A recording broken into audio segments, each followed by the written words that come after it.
السلام علیکم ورحمۃ اللہ وبرکاتہ۔ الحمدللہ رب العالمین والصلاة والسلام علی سید المرسلین وآلہ وصحبہ اجمعین۔ آج کا مضمون دو ایسے پہلوؤں سے متعلق ہے جن میں بے شمار باتیں بیان کرنے کی ہیں، اور ظاہر ہے کہ ان سب پر ایک مختصر تقریر میں جیسی چاہیے روشنی نہیں ڈالی جا سکے گی۔ اور ان دونوں کے سلسلے میں بھی آپ دیکھیں گے کہ بہت سی چیزیں میرے گزشتہ لیکچروں میں آ چکی ہیں، ان کو اس مرتبہ ایک نئے انداز میں ایک نئی چیز کے طور پر پیش کرنے کی ضرورت ہے، جن میں سے بہت سی چیزیں مکرر بھی ہو جائیں گی۔ پہلا جز ہے قانون سازی، اور دوسرا جز ہے عدلیہ، جس غرض کے لیے گویا قانون سازی ہوتی ہے۔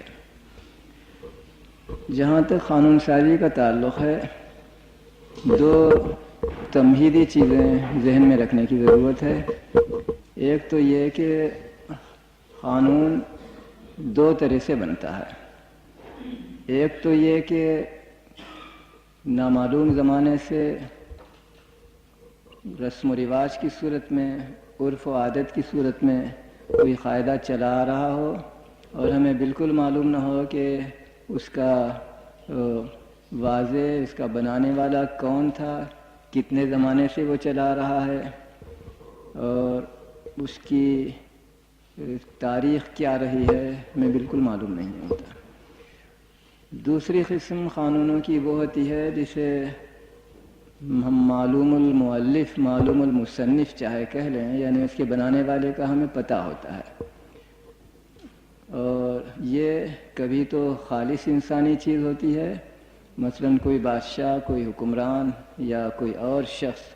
ایک قاعدہ اپنے ماتحت لوگوں کے لیے مقرر کرتا ہے اور وہ اس کی تعمیل کرتے ہیں، اور کبھی اسے ایک انسان تو ہمیں پیش کرتا ہے، لیکن یہ کہتے ہوئے کہ وہ میرا بنایا ہوا قانون نہیں ہے بلکہ خدا کے حکام ہے۔ مگر ان دونوں کا بنیادی فرق، جیسا میں نے عرض کیا، یہ ہے کہ رسم و رواج کے متعلق ہمیں یہ معلوم نہیں ہوتا کہ کس نے وہ قانون بنایا۔ ممکن ہے اس کا بھی کوئی جز ایسا ہو جو خدائی احکام کی صورت میں قدیم زمانے میں کسی پیغمبر کے ذریعے سے ہم تک پہنچا ہو، اور پھر ہم اسے بالکل بھول گئے ہوں، ہماری عادتوں میں وہ چیز سرایت کر گئی ہو اور ہم اس پر عمل کرنے لگے ہوں اور جاری رکھا ہو عمل کو۔ لیکن دوسرا جز یعنی انسان اس قانون کو بنایا، اس میں اصل میں دو قانون ہیں، ایک تو خالص انسانی قانون اور دوسرا خدائی قانون۔ یہ ایک پہلو ہے جو تمہید کے طور پر میں نے آپ سے عرض کیا، کیونکہ ہمیں ان دونوں چیزوں سے سابقہ پڑے گا، یا بلکہ ان تینوں چیزوں سے ہمیں سابقہ پڑے گا عہد نبوی کی قانون سازی کے سلسلے میں۔ دوسرا نکتہ، دوسری تمہیدی چیز یہ ہے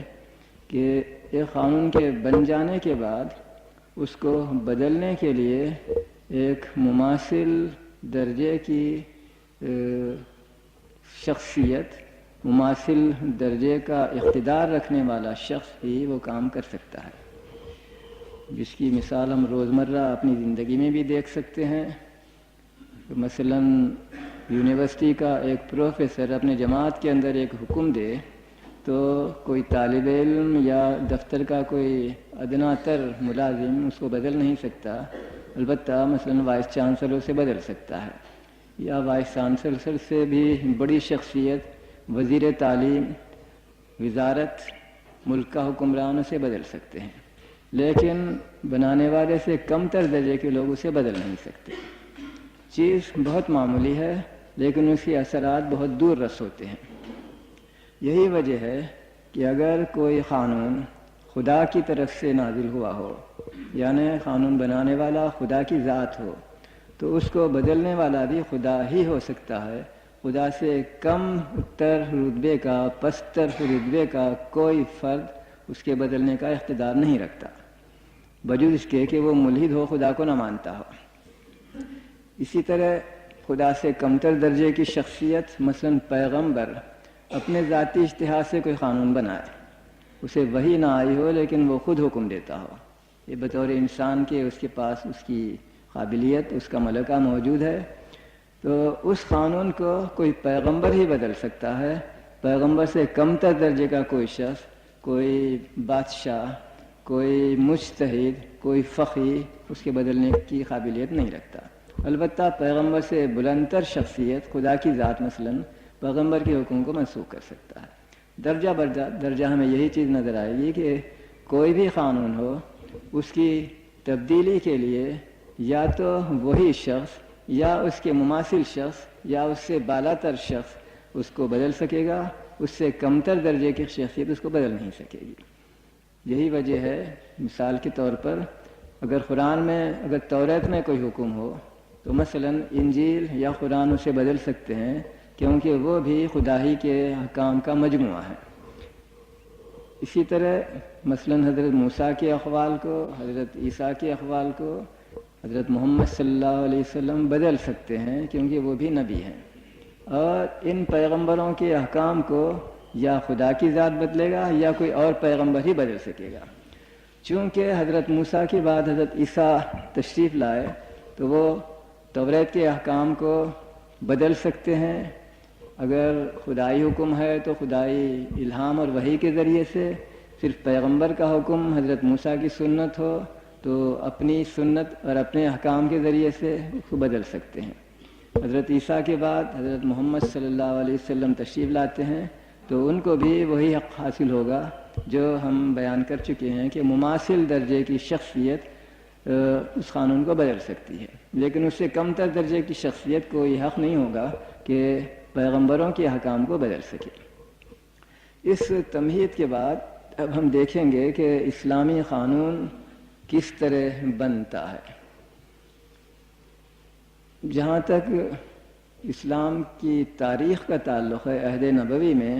ہمیں معلوم ہے کہ وہ غار حرا میں پہلی وحی کی تاریخ سے لے کر حضور کی وفات تک 23 سالہ عرصے پر مشتمل رہا، اور یہ بھی ہم جانتے ہیں کہ اسلام کا اساسی قانون یعنی قرآن مجید ایک دم وہ نازل نہیں ہوا، اور نہ وہ کتابی صورت میں یا تختیوں پر لکھے ہوئے حضرت موسیٰ کے قانون کی طرح رسول اکرم تک نہیں پہنچا، بلکہ 23 سال کے ممتد عرصے میں وقتاً فوقتاً نازل ہونے والی وحیوں کی صورت میں امت تک پہنچایا گیا۔ تو ان حالات میں بہت ہی سادہ اور بدیہی بات ہے کہ غار حرا میں جس دن وحی ہوئی، اور اس وحی کے الفاظ سے ہم واقف ہیں، سورہ اقرا کی ابتدائی 5 آیتیں، اس وقت اسلامی قانون موجود نہیں تھا۔ قرآن مجید اور حدیث میں جو احکام آئے ہیں وہ بعد میں آئیں گے، لیکن اسلام شروع ہو چکا تھا۔ تو ان حالات میں ابتدائی اسلامی قانون کیا تھا، اسے قرآنی اشارات کی بنا پر اور تاریخ عہد نبوت کی روشنی میں ہم پورے ادب کے ساتھ یہ بیان کر سکتے ہیں کہ شہر مکہ کا جو بھی رسم و رواج تھا، اس کا غیر منسوخ شدہ، اس کی تبدیلی کے سلسلے میں آئی ہوئی وحیوں کی غیر موجودگی میں مکے کا رسم و رواج ہی مسلمانوں کا قانون رہا، اور وہ اس پر عمل بھی کرتے رہے۔ بے شمار مثالوں میں مثلا شراب کی ممانعت مدینہ کی ہجرت کے کئی سال بعد نازل ہوئی، اور اس کے ان آیات کا شان نزول بھی ہم جانتے ہیں کہ ایک دن ایک صحابی نے شراب پی لی تھی، کسی قدر وہ نشے کی حالت میں تھے، مغرب کی نماز پڑھائی تو سورہ قل یا ایھا الکافرون میں کچھ اس طرح کی چیزیں انہوں نے پڑھ لیں جس سے معنی الٹ گئے، اور جو چیز ناممکن ہے وہ ان کی زبان سے نکل گئی۔ تو اس سلسلے میں کہا جاتا ہے کہ قرآن مجید کی وہ آیتیں نازل ہوئیں جس میں شراب پینے کو حرام قرار دیا گیا۔ دوسرے الفاظ میں اس حرمت کا حکم آنے سے پہلے تک شراب کا پینا جائز تھا، جائز تھا، واجب نہیں تھا، جائز تھا۔ لہذا رسول اکرم نے تو کبھی شراب نہیں پی، لیکن صحابہ کا کچھ طبقہ اس سے مستفید ہوتا رہا۔ یہی حال اور سارے احکام کا ہے، کیونکہ پہلے دن کی وحی میں اگر ہم یہ فرض بھی کر لیں کہ اس میں بت پرستی کی ممانعت کی گئی، تو آمنا و صدقنا، لیکن اور احکام اور ممانعات ان کا اس میں کوئی ذکر نہیں تھا۔ اس میں شک نہیں کہ بعض ممانعتوں کی عقل بھی متقاضی ہے، مثلا چوری نہیں کرنی چاہیے، کسی بے قصور کو جان سے نہیں مارنا چاہیے، کسی کو دھوکہ نہیں دینا چاہیے۔ یہ چیزیں جو انسانی فطرت کے اندر داخل ہیں کہ انسانی عقل بھی ان چیزوں کو نامناسب سمجھتی ہے، ان کی ممانعت تو جاری رہ سکتی ہے، لیکن جن چیزوں کے متعلق انسانوں کی رائوں میں اختلاف ہو سکتا ہے، مثلا شراب کا پینا یا اسی طرح کی چیزیں یا سور کا گوشت کھانا، ان پر اگر اہل مکہ عمل کرتے رہے ہوں اور اس کی ممانعت ابھی تک نہ آئی ہو تو مسلمانوں کے لیے اس پر عمل کرنا ایک حرام چیز نہیں قرار دیا جائے گا، اس کے برخلاف وہ اسلامی قانون ہی ہوگا۔ عارضی قانون، قابل تبدیلی قانون، لیکن بہرحال اسلامی قانون۔ غرض جیسا میں نے بھی آپ سے عرض کیا کہ اسلامی کے قانون اپنے عام مفہوم میں ایک ایسی چیز ہے جس کی بعض قسمیں ایسی ہیں جن کا مؤلف ہمیں معلوم نہیں ہوتا، رسم و رواج کی صورت میں قدیم زمانے سے چلی آتی ہیں۔ لہذا شہر مکہ میں جو رسم و رواج تھا اور ہمیں معلوم نہیں کہ اسے کس نے بنایا تھا، وہ ہجرت کے وحی کے پہلے دن مسلمانوں کا قانون رہا، پھر رفتہ رفتہ 23 سال کے دوران میں اس میں تبدیلیاں کی گئیں، ان کی منسوخ کر کے ان کی جگہ نئے احکام دیے جاتے رہے۔ گویا اسلامی قانون کے ماخذوں میں ایک ماخذ کسی ملک کا وہ رسم و رواج ہے جو انسانی عقل اور اس انسانی ثوابدید اس کے مخالف نہ ہو سکتی ہو اور اس پر لوگ عمل کرتے ہوں۔ اس کے بعد رفتہ رفتہ مختلف احکام قرآن کے ذریعے سے اور حدیث کے ذریعے سے آتے رہے، امت تک پہنچائے جاتے رہے، اور بالآخر ان کا بیان کیا جانا، ان کا وضع کیا جانا ختم بھی ہو جاتا ہے رسول اللہ کی وفات کے ساتھ۔ دوسرے الفاظ میں اسلامی قانون کا دوسرا ماخذ قرآن اور سنت ہے، اور وہ ایک محدود مدت کے لیے ہوتے ہیں۔ رسول اکرم کی زندگی میں ان کا وجود ہوتا ہے، اور رسول اکرم کے دنیا سے تشریف لانے کے ساتھ ان کا دوام بھی، ان کی عمر بھی ختم ہو جاتی ہے۔ وہ ہمارے پاس محفوظ رہتے ہیں، لیکن ان میں کوئی اضافہ، ان میں کوئی تبدیلی اس کے بعد ناممکن ہو جاتی ہے۔ یہ تو ممکن نہیں کہ آج کی مختصر صحبت میں تفصیل کے ساتھ یہ بتاتا جاؤں کہ کون سا قانون پہلے آیا قرآن میں یا حدیث میں، پھر کون سا، پھر اس میں کیا تبدیلیاں ہوئیں 23 سال کے عرصے میں، لیکن ایک عمومی طور پر یہ ہم اپنے پیش نظر رکھ سکتے ہیں کہ قرآن مجید کے ذریعے سے جو احکام آئے وہ خدائی حکم کے طور پر ہمارے پاس آئے، اور اس کی تبدیلی اور تو اور ایک پیغمبر بھی اپنی ذاتی رائے سے نہیں کر سکتا۔ لہذا رسول اکرم کی وفات کے بعد یہ مفروضہ کہ خدا نے آپ کو وحی کے ذریعے سے تبدیلی کا حکم دیا ہو قرآن میں داخل کیے بغیر بھی، اس کا بھی امکان باقی نہیں رہتا۔ اسی طرح سنت کے ذریعے سے جو احکام ہم تک پہنچتے رہے ان کی دو قسمیں ہیں۔ ایک قسم یہ ہے کہ وہ وحی اور الہام کے ذریعے سے رسول اللہ تک پہنچے ہوں، اور اس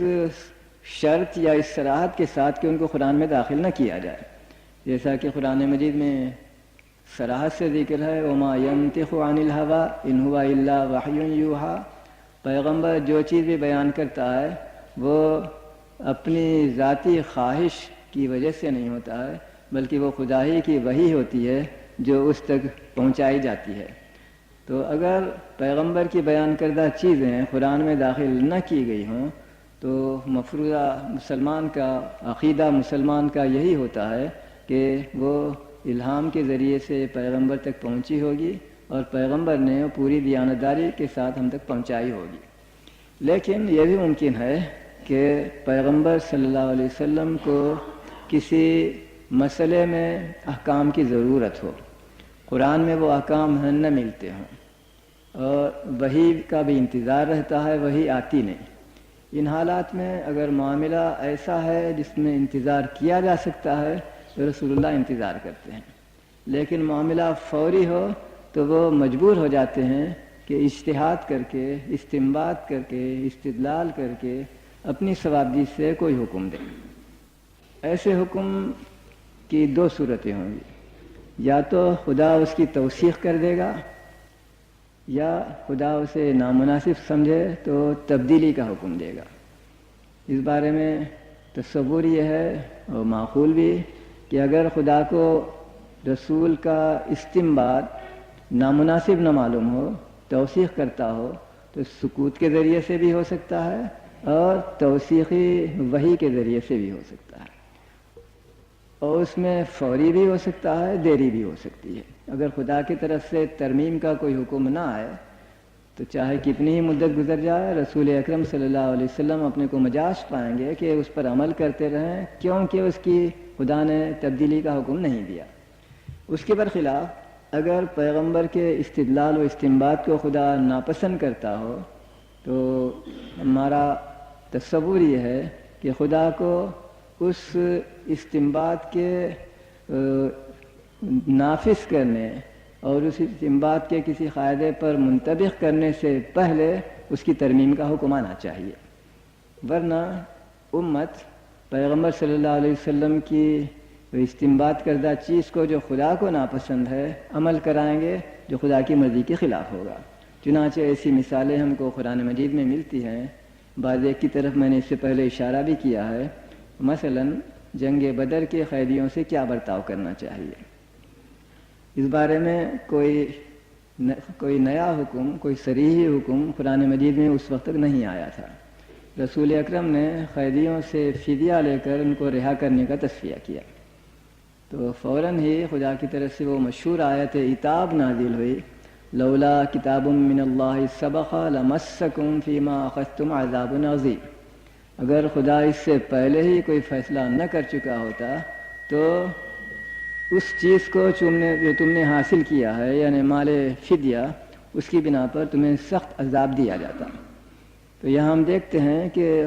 خدا فوراً ہی اطلاع دیتا ہے کہ رسول کا انسانی حیثیت میں استنباط کردہ قانون اسے پسند نہیں ہے۔ البتہ اس خاص صورت میں جو میں بیان کر رہا ہوں یعنی فدیہ لینا قیدیوں سے، اس کے متعلق خدا یہ بھی وضاحت کر دیتا ہے، میں پہلے ہی سے اس کا حکم معین کر چکا تھا، لہذا اب اسے میں قبول کرتا ہوں، اب اس کی توثیق کرتا ہوں، تم اس پر عمل کر سکتے ہو۔ دوسری مثالیں ایسی ملیں گی کہ اس حکم کی رسول کریم کے استنباط کردہ حکم کی قرآن کے ذریعے سے، وحی کے ذریعے سے فوراً تنسیخ ہوگی اور اس تنسیخ کی بنا پر اس کا اطلاق نہیں کیا جائے گا۔ غرض جہاں تک اسلامی قانون کے بنیادی اور اساسی ماخذوں کا تعلق ہے، پہلی چیز ملک کا وہ رسم و رواج ہے جو معقولیت کے منافی نہ ہو اور جس کی اس وقت تک کوئی قرآن یا سنت کے ذریعے سے تبدیلی نہ کی گئی ہو۔ دوسرا ماخذ قانون ہوگا تاریخی نقطہ نظر سے وہ وضع قانون یعنی صراحت کے ساتھ کسی قاعدے کا مقرر کرنا، اور یہ قرآن کے ذریعے سے بھی ہو سکتا ہے، سنت کے ذریعے سے بھی، اور ان دونوں میں ایک اساسی فرق ہے کہ قرآن اللہ کا حکم سمجھا جائے گا اور سنت کے سلسلے میں مختلف وجوہ سے اس کا درجہ قرآن سے کم تر ہوگا۔ میں یہ بیان کر چکا ہوں کہ اگر پیغمبر صلی اللہ علیہ وسلم کی زندگی میں ہم پیغمبر ہی سے ایک حکم کو سنیں تو اس کا درجہ قرآن کے بالکل برابر کا ہوگا۔ مثلا اگر میں عہد نبوی میں رسول اللہ سے یہ کہوں کہ یہ قرآن ہے اللہ کا حکم، اس کی تو میں تعمیل کرتا ہوں، یہ تیرا انسانی حکم ہے میں اس کی تعمیل نہیں کرتا، تو ظاہر ہے کہ ایسے شخص کو فوراً ہی ملت سے خارج کر دیا جائے گا اور اسے کوئی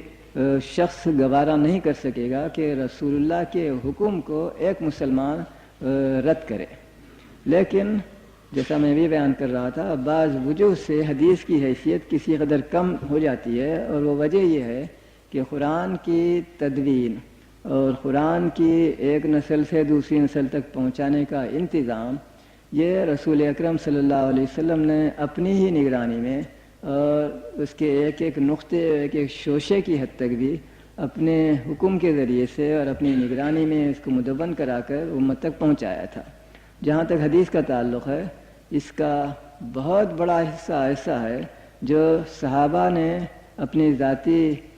ثوابدید پر اس کو لکھا، بغیر اس کے کہ اس نوٹ کی ہوئی چیز کی صحت کا کوئی انتظام کیا گیا ہو۔ رسول اللہ کو دکھا کر اس کی تصحیح لینا، اس کا سوال عام طور پر نہیں تھا، بجز شاذ و نادر صورتوں کے، جیسا کہ حضرت انس کے سلسلے میں ملتا ہے۔ اور یہ بھی ممکن ہے کہ صحابہ کی انفرادی قابلیتوں کے اختلاف کے باعث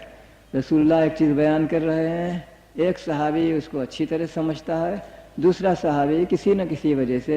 مثلاً یہ کہ وہ عالم و فاضل نہیں ہے، مثلاً یہ کہ وہ ان پڑھ ہے یا بدوی ہے، یا مثلاً کسی کے اس خطبہ نبوی کے دوران میں صرف چھینک لینے ہی کے ذریعے سے اس نے ایک لفظ کو نہیں سنا، اس ایک بنیادی گویا اہم لفظ کے نہ سننے سے وہ جملے کے پورے مفہوم کو سمجھنے سے قاصر رہا، اور اس طرح بعد میں وہ کوئی چیز روایت کرتا ہے تو وہ حدیث کی صحیح روایت نہیں ہوگی۔ غرض قرآن کی تدوین اور قرآن کی تبلیغ تواتر کے ذریعے سے، رسول اکریم کے اپنی نگرانی میں تیار کیے ہوئے گویا ڈاکیومنٹ، دستاویز کے ذریعے سے ہوتی ہے، اور حدیث کے متعلق صحابہ انفرادی طور پر اس کو نوٹ کرتے جاتے ہیں، اور ان کی اپنی ذاتی صلاحیتوں اور قابلیتوں کے فرق کے باعث ان کے انفرادی مجموعہ کتب میں اور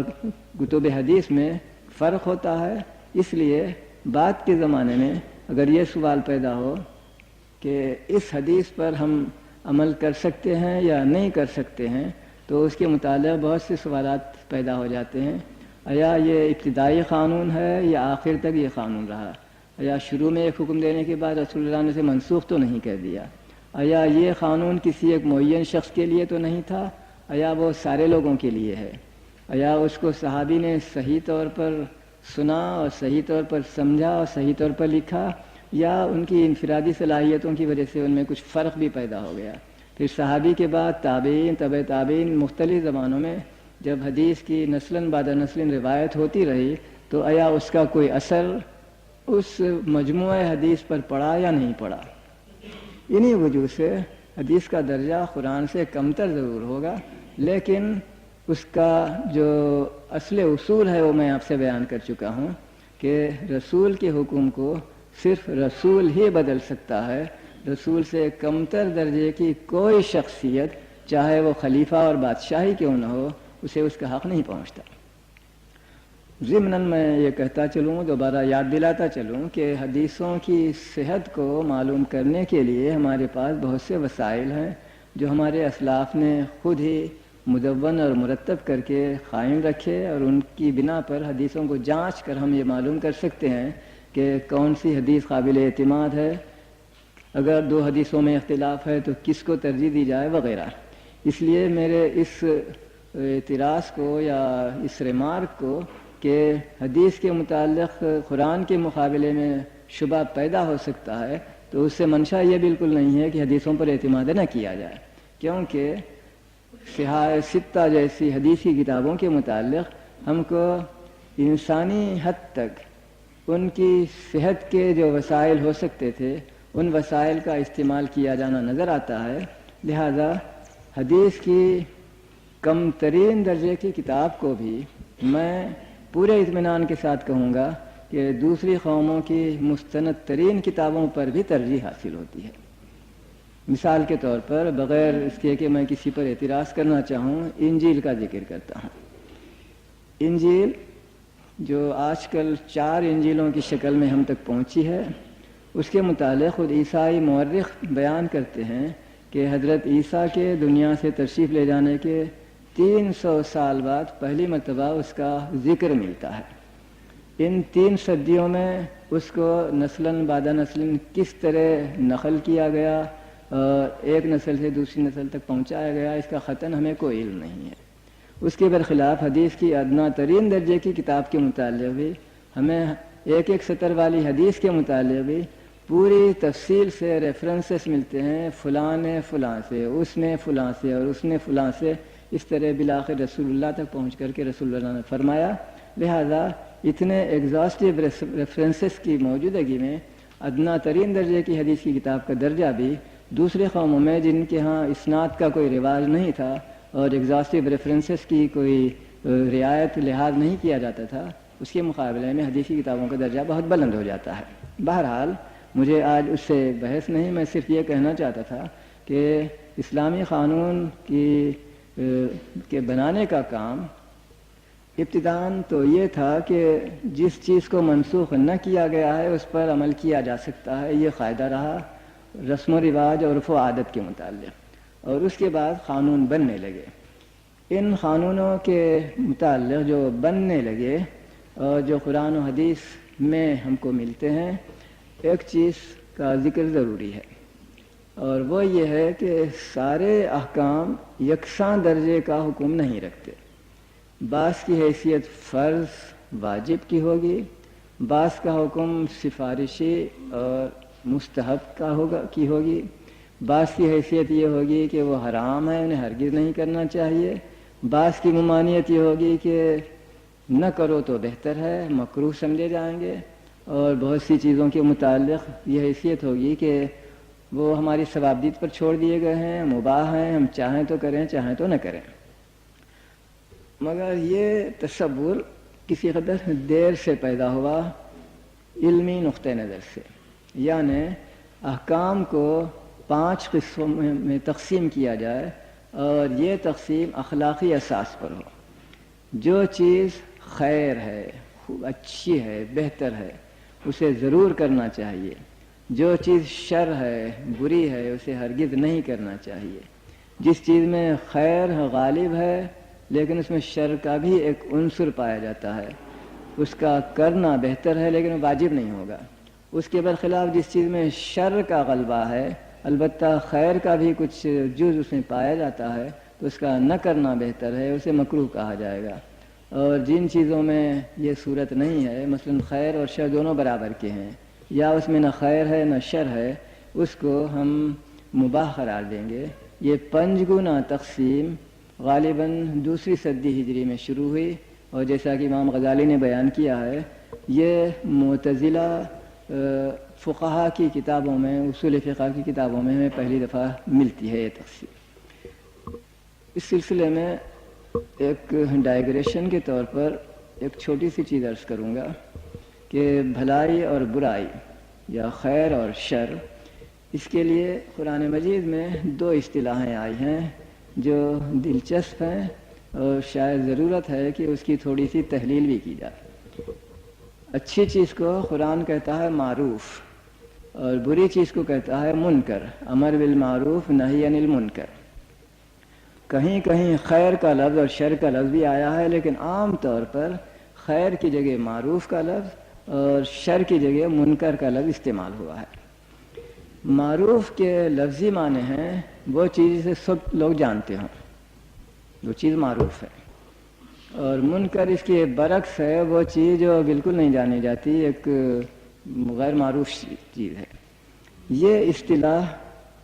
اس معنی کے لیے کیوں استعمال ہوئی، یہ بہت دن تک میں سوچتا رہا۔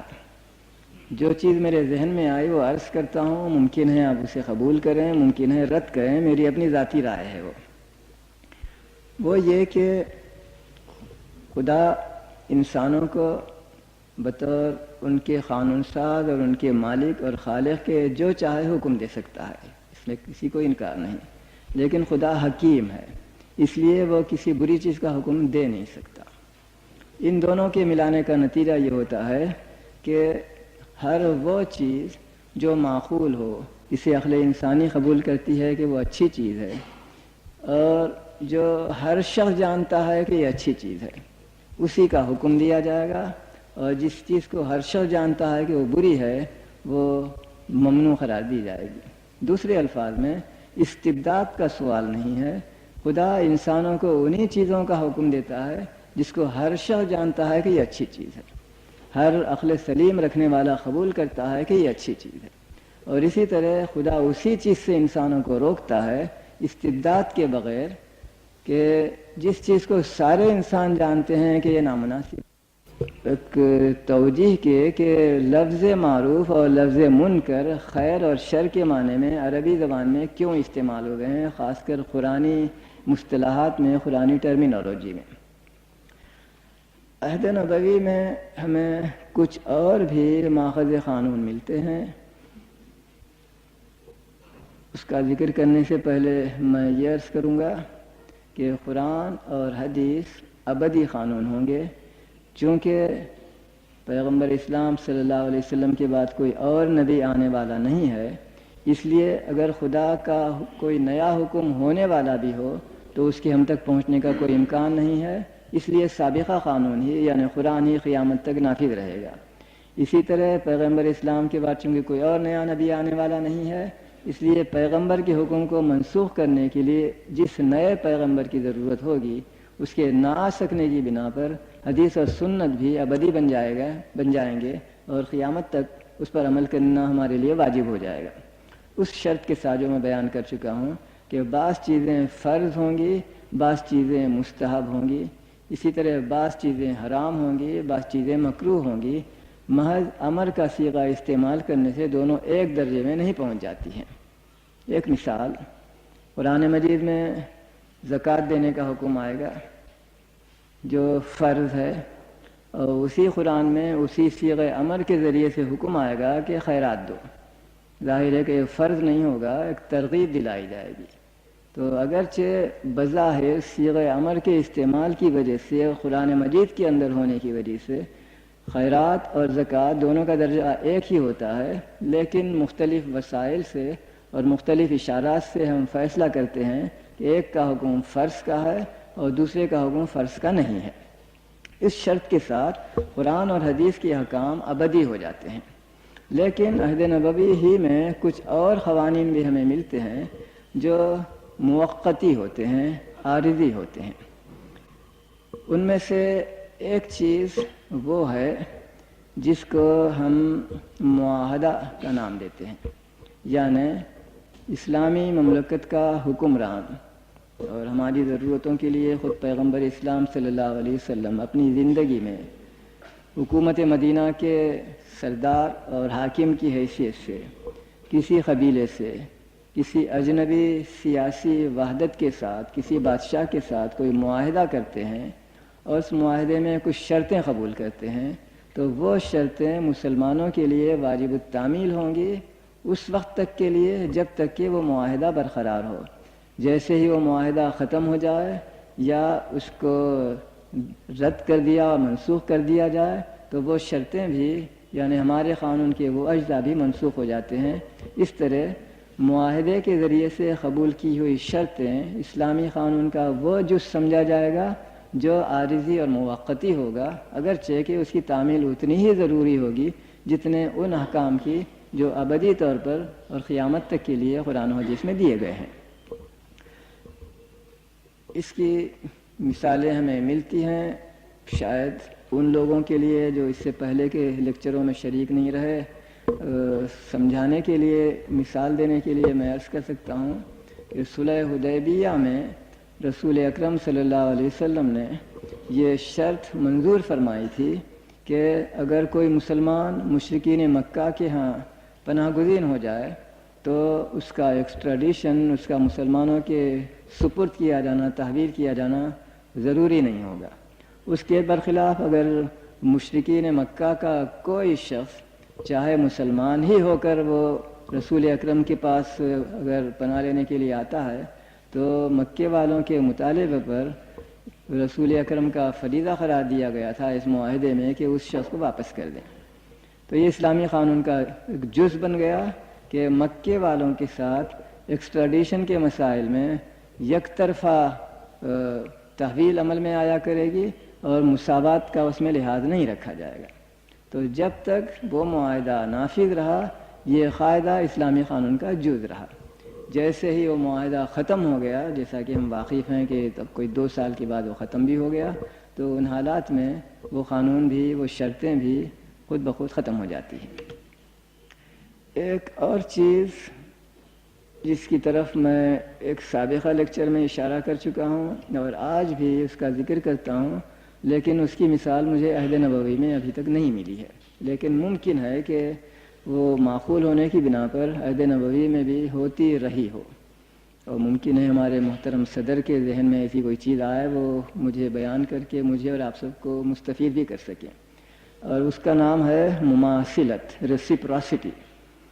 وہ یہ کہ بعض وقت معینہ قانون بنانے کی جگہ اسلامی حکومت اس چیز کو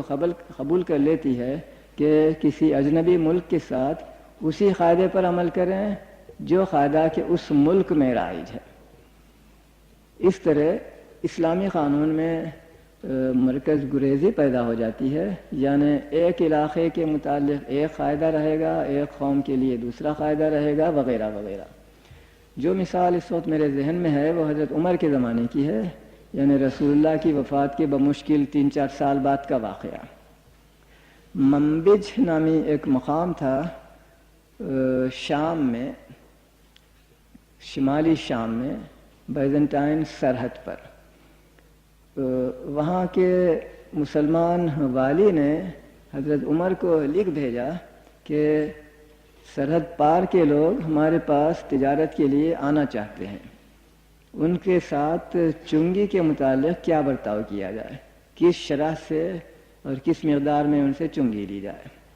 تو حضرت عمر کا جو جواب تھا وہ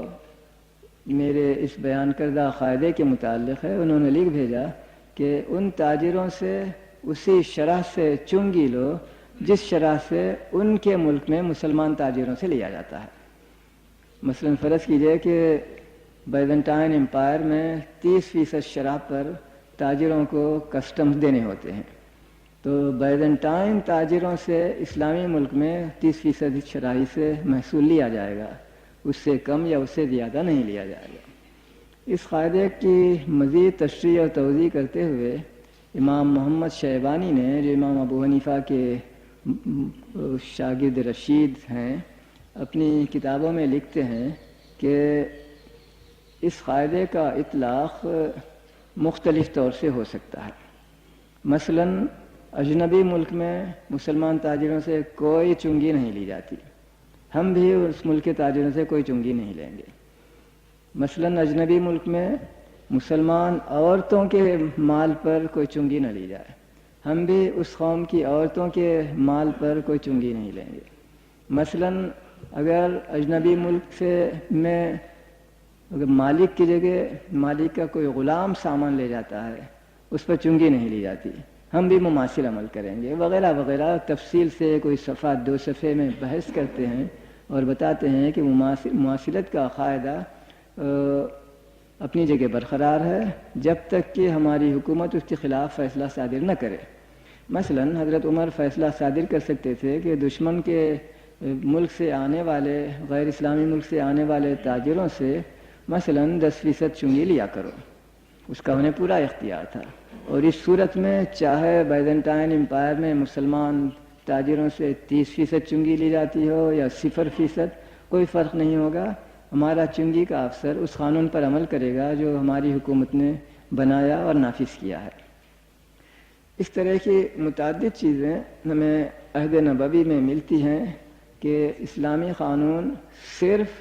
قرآن، صرف حدیث ہی پر مشتمل نہیں ہے۔ اولاً وہ ملک کے رسم و رواج، اور اس میں سے بھی اولاً مکہ کے رسم و رواج پر، پھر مدینے کے رسم و رواج پر، پھر پورے عرب کے رسم و رواج پر جس پر عہد نبوی میں اسلامی مملکت ممتاز ہو چکی تھی، وہ ایک ماخذ ہوگا، اس شرط کے ساتھ کہ اس کے خلاف کوئی احکام حکومت کی طرف سے، اسلامی حکومت کی طرف سے نہ دیے جائیں، قرآن و حدیث میں ان کی ممانعت اور منسوخی عمل میں نہ آئی ہو۔ اس کے بعد ایک اور چیز کا ذکر کرنا پڑتا ہے، اور وہ اسلامی قانون سازی کو ایک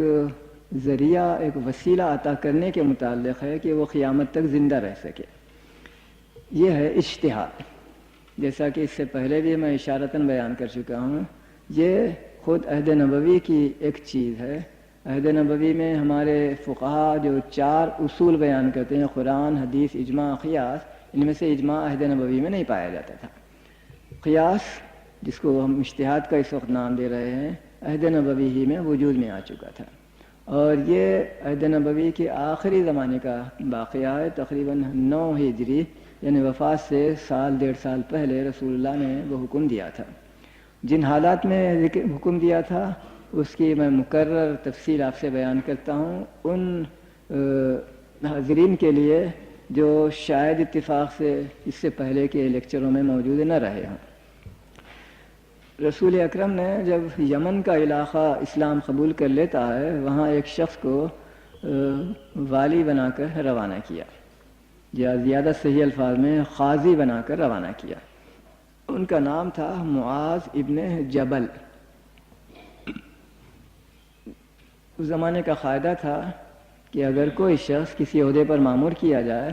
تو جانے سے پہلے آخری باریابی، آخری ملاقات کے لیے حضور کے پاس حاضر ہوتا اور حضور اسے آخری ہدایات دے سکتے تھے بالمشافہہ زبانی۔ چنانچہ علاوہ اور چیزوں کے رسول اکرم نے حضرت معاذ بن جبل سے پوچھا،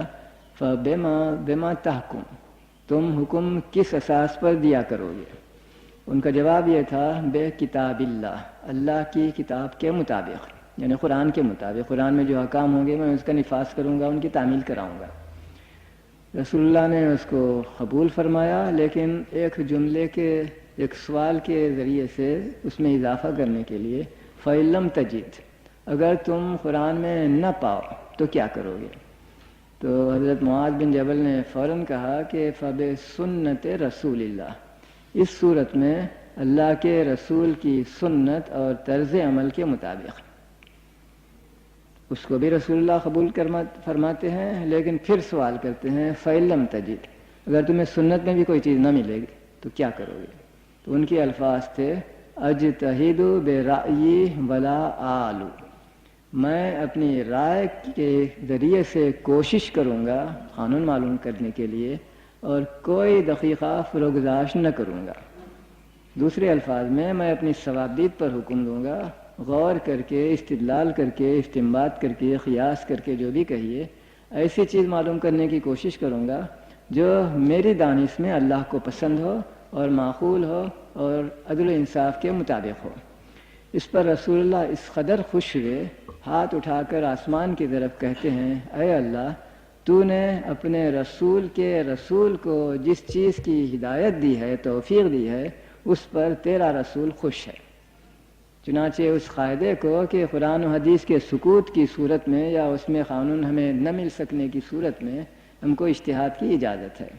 ظاہر ہے کہ یہ اختیار بہت ہی محدود ہے، اگر قرآن و حدیث میں صراحت موجود ہے تو اجتہاد کی کوئی گنجائش نہیں رہتی۔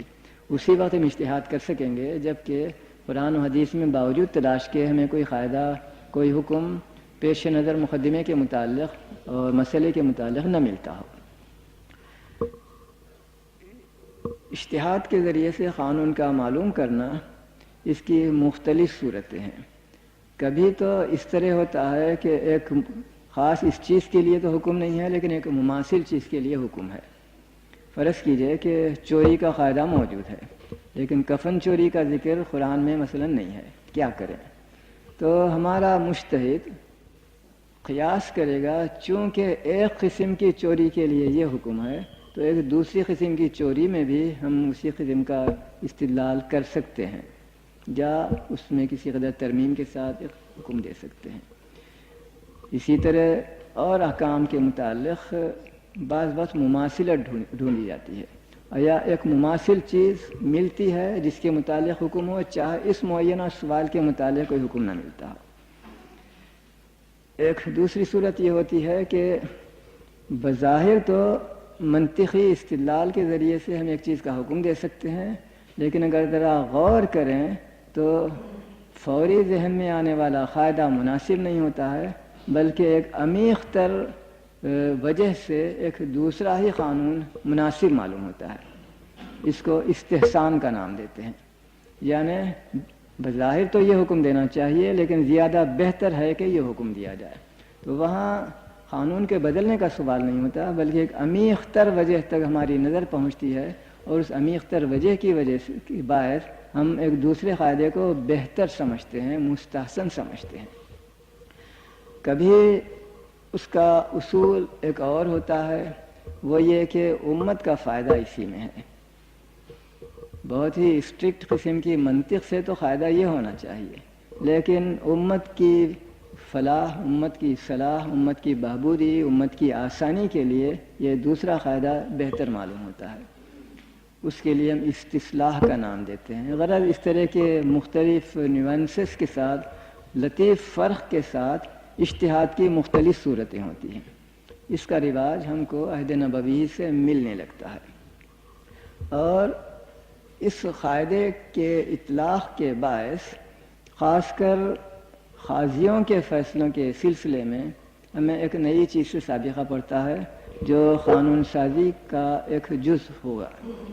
جس چیز سے میں بحث کر رہا ہوں اس سے قریبی اس کا تعلق ہوگا۔ وہ یہ کہ فرض کیجئے قرآن و حدیث میں کوئی قاعدہ نہیں ملتا ہے اور قاضی اجتہاد کر کے ایک حکم دیتا ہے۔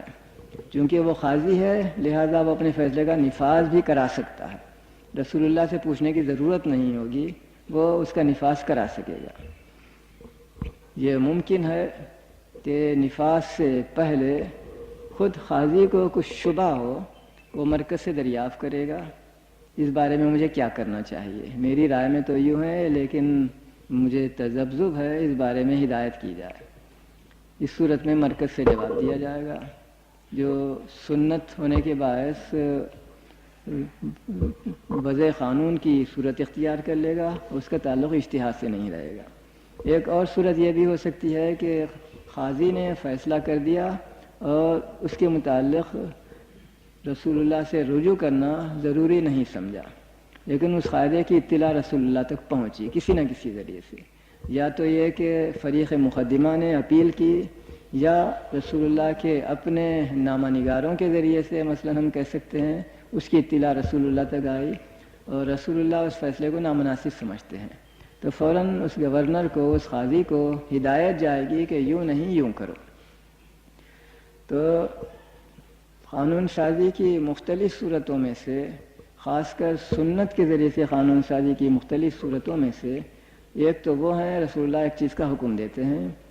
دوسری صورت وہ ہے کہ اس کسی مقدمے کی وجہ سے، کسی آپ کے نائب کے نامناسب حکم کی وجہ سے آپ اس میں دخل دیتے ہیں۔ جو بھی ہو،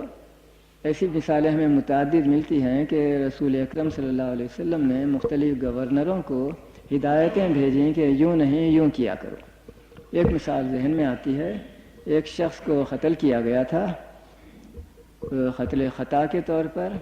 اور اس کا خون بہا دلایا گیا۔ پرانے رواج کے مطابق خون بہا متوفی کے سب وارثوں کو نہیں دلایا گیا بلکہ مرد وارثوں کو۔ اس کی اطلاع رسول اللہ تک پہنچتی ہے تو آپ ہدایت بھیجتے ہیں وہاں کے والی کو، قاضی کو، کہ فلاں شخص کی دیت سے اس کی بیوہ کو بھی اس کا حصہ دلایا جائے۔ اس کو وراثت قرار دیا گیا مال خون بہا کو، لہذا وراثت کی صورت میں جس طرح بیوی کو، بیٹے کو، بیٹی کو، ماں کو، باپ کو، ہر ایک کو قرآن حصے مقرر کیے جا چکے ہیں، اس طرح خون بہا میں بھی اسی پروپورشن کا لحاظ رکھنا ہوگا۔ اس طرح کی مثالوں سے ہمیں معلوم ہوتا ہے کہ قانون سازی کس طرح اس زمانے میں عمل میں آیا کرتی تھی۔ اور جیسا میں نے بیان کیا کہ اجماع کا قاعدہ عہد نبوی میں ناممکن تھا، وہ بات کی چیز ہے۔ اجماع کے معنی یہ ہوتے ہیں کہ قرآن و حدیث میں ہمیں کوئی قاعدہ نہیں ملتا اور اس پر ہم قیاس و اجتہاد کرتے ہیں، اور اس اجتہاد پر سارے ہی علماء کسی زمانے کے متفق ہو جاتے ہیں۔ ایسے قاعدے کو جس پر سب لوگ متفق ہو جائیں لازماً زیادہ اہم، زیادہ قابل قبول قرار دینا پڑتا ہے بنسبت اس قاعدے کے کہ جسے ایک ہی شخص کی رائے کی بنا پر ہم نے معلوم کیا ہو، ایک ہی فقیہ کا وہ استنباط ہو۔ اگر اجماع جو انسانی چیز ہے، جو نہ خدا کی طرف سے وحی کردہ چیز ہے اور نہ رسول کے اپنے الفاظ ہیں، رسول کے اپنے احکام ہیں، یعنی خدائی اور رسول کی چیز نہیں ہے بلکہ عام انسانوں، عام مسلمانوں کی چیز ہے، اس کو ہم ایک خاص اہمیت ضرور دیتے ہیں لیکن کم از کم حنفی فقہا کے نزدیک اجماع بھی ایک ایسی چیز ہے جو اٹل ناقابل تبدیلی نہیں ہے، بلکہ ایک جدید تر اجماع کے ذریعے سے ایک قدیم تر اجماع کو منسوخ کیا جا سکتا ہے، جس طرح مثلا ایک نبی کے احکام کو دوسرا نبی منسوخ کر سکتا ہے، جس طرح ایک فقیہ کی رائے کو دوسرا فقیہ رد کر کے اپنی علیحدہ رائے دے سکتا ہے، اسی طرح ایک اجماع کو بدل کر ایک دوسرا اجماع اگر قائم کیا جائے تو وہ پہلے اجماع ہی کی طرح سے واجب التعمیل ہو جائے گا اور پرانا اجماع باقی نہیں رہے گا۔ یہ رائے خاص کر امام ابو الیسر الپزدوی کی ہے، ان کی مشہور کتاب اصول فقہ پر، اور ان کے الفاظ یہی ہیں کہ ایک جدید تر اجماع کے ذریعے سے ایک قدیم تر اجماع منسوخ ہو سکتا ہے۔ یہ اسلامی قانون کی ایک بہت بڑی خدمت تھی میری رائے میں، کیونکہ اس کے ذریعے سے اسلامی قانون کو کم از کم اس کے اس جز کو جو انسانی ہے، خدا و رسول کی طرف سے آیا ہوا اٹل قانون نہیں ہے، اس کے ہم ہمیشہ کے لیے پابند نہ ہو جائیں، بدلنے والے حالات کے تحت، بدلنے والی ضرورتوں کے تحت ہم ایک انسان کے قاعدے کو دوسرے انسان کے قانون کے ذریعے سے بدل سکیں گے۔ اور ظاہر ہے کہ عام طور پر تو ہم یہی کہیں گے کہ اجماع کے خلاف زبان کھولنے کی جرت نہیں کی جا سکتی، لیکن اس قاعدے کے تحت جو امام پزدوی نے بیان کیا ہے، اولاً کسی نہ کسی کو پرانے اجماع کے خلاف زبان کھولنی پڑے گی، رائے دینی پڑے گی، اور پرانی رائے پر اعتراض کرنے کی ضرورت پیش آئے گی، پھر بعد میں معاصر فقہا اس کی اس رائے کو قبول کرتے جائیں گے، جب سارے لوگ اس پر متفق ہو جائیں تو پرانا اجماع ختم ہو جائے گا، نئے اجماع پر عمل کرنا ہوگا۔ اور اگرچہ کسی کوئی معین مثالیں نہ امام پزدوی نے دی ہیں اور نہ میں آپ کو دے سکتا ہوں، لیکن یہ قاعدہ اپنی جگہ بہت اہم ہے اور اسلامی قانون کو زندگی عطا کرنے، وائٹیلٹی عطا کرنے کا ایک ذریعہ ہے۔ میں اب اپنے موضوع کے دوسرے جز پر توجہ کرتا ہوں جو عدل گستری کے متعلق ہے۔ عہد نبوی کی عدل گستری کی اہمیت کو، اس زمانے کے اصلاحات کی اہمیت کو سمجھنے کے لیے پہلے یہ معلوم کرنا ضروری ہے کہ زمانے جاہلیت میں عدل گستری کا کیا نظام تھا۔ اس کے بعد ہم دیکھیں گے کہ عہد نبوی میں کیا انقلاب ہوا، کیا کایا پلٹ ہو گئی، اس کی کتنی بڑی اہمیت ہے۔ زمانے جاہلیت میں عرب میں جہاں رسول اکرم پیدا ہوئے تھے، رسول اکرم کا اپنا ملک تھا، وہاں کوئی حکومت نہیں تھی، لہذا کوئی عدالت بھی نہیں ہوا کرتی تھی، لہذا کسی شخص کو انصاف حاصل کرنے کے لیے کسی کے پاس جا کر شکایت کرنے کا کوئی امکان نہیں تھا۔ کیا کرے؟ دست خود دہان خود ہر شخص اپنی بساط بھر اپنے ظالم سے بدلہ لیتا۔ اگر ظالم کمزور ہے تو بدلہ آسان تھا، اور ممکن ہے کہ اس ظالم پر اس کے ظلم سے بھی بڑا ظلم میں کر سکوں کیونکہ میں زیادہ قوی ہوں، لیکن اگر ظالم قوی تر ہو تو میرے لیے کوئی امکان نہیں تھا کہ میں انصاف حاصل کر سکوں۔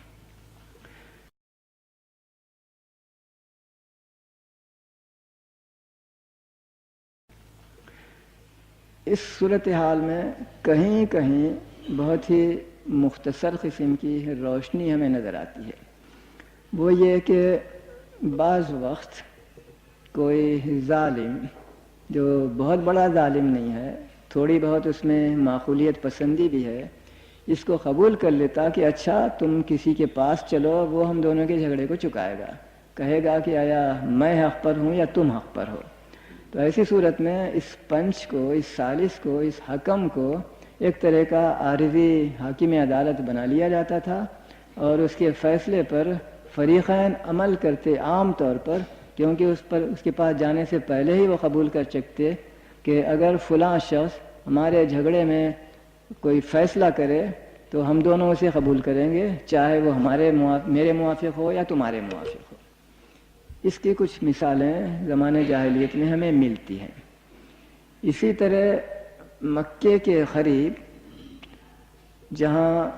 ایک میلہ لگا کرتا تھا، طائف کے قریب کہنا چاہیے، اکاس کا میلہ، یہ ایک بہت بڑا سالانہ میلہ تھا جس میں ہر ملک کے لوگ، حتیٰ کہ عرب کے باہر کے لوگ بھی آیا کرتے تھے، اور ظاہر ہے کہ تجارتی ٹرانزیکشنز کے سلسلے میں، معاملات کے سلسلے میں بعض وقت جھگڑا پیدا ہوتا تھا، یا قیمت اتنی ہے کہی گئی تھی یا نہیں کہی گئی تھی، تم نے سامان جو دیا ہے وہ اچھا نہیں تھا، اس کے اندر کھوٹ ہے یا اس کے اندر خرابی ہے، تم نے چھپا رکھا تھا وغیرہ، اس قسم کے جھگڑے پیش آ سکتے تھے۔ طائف کے قریب عکاظ کے میلے میں ایسے حکم پائے جاتے تھے جو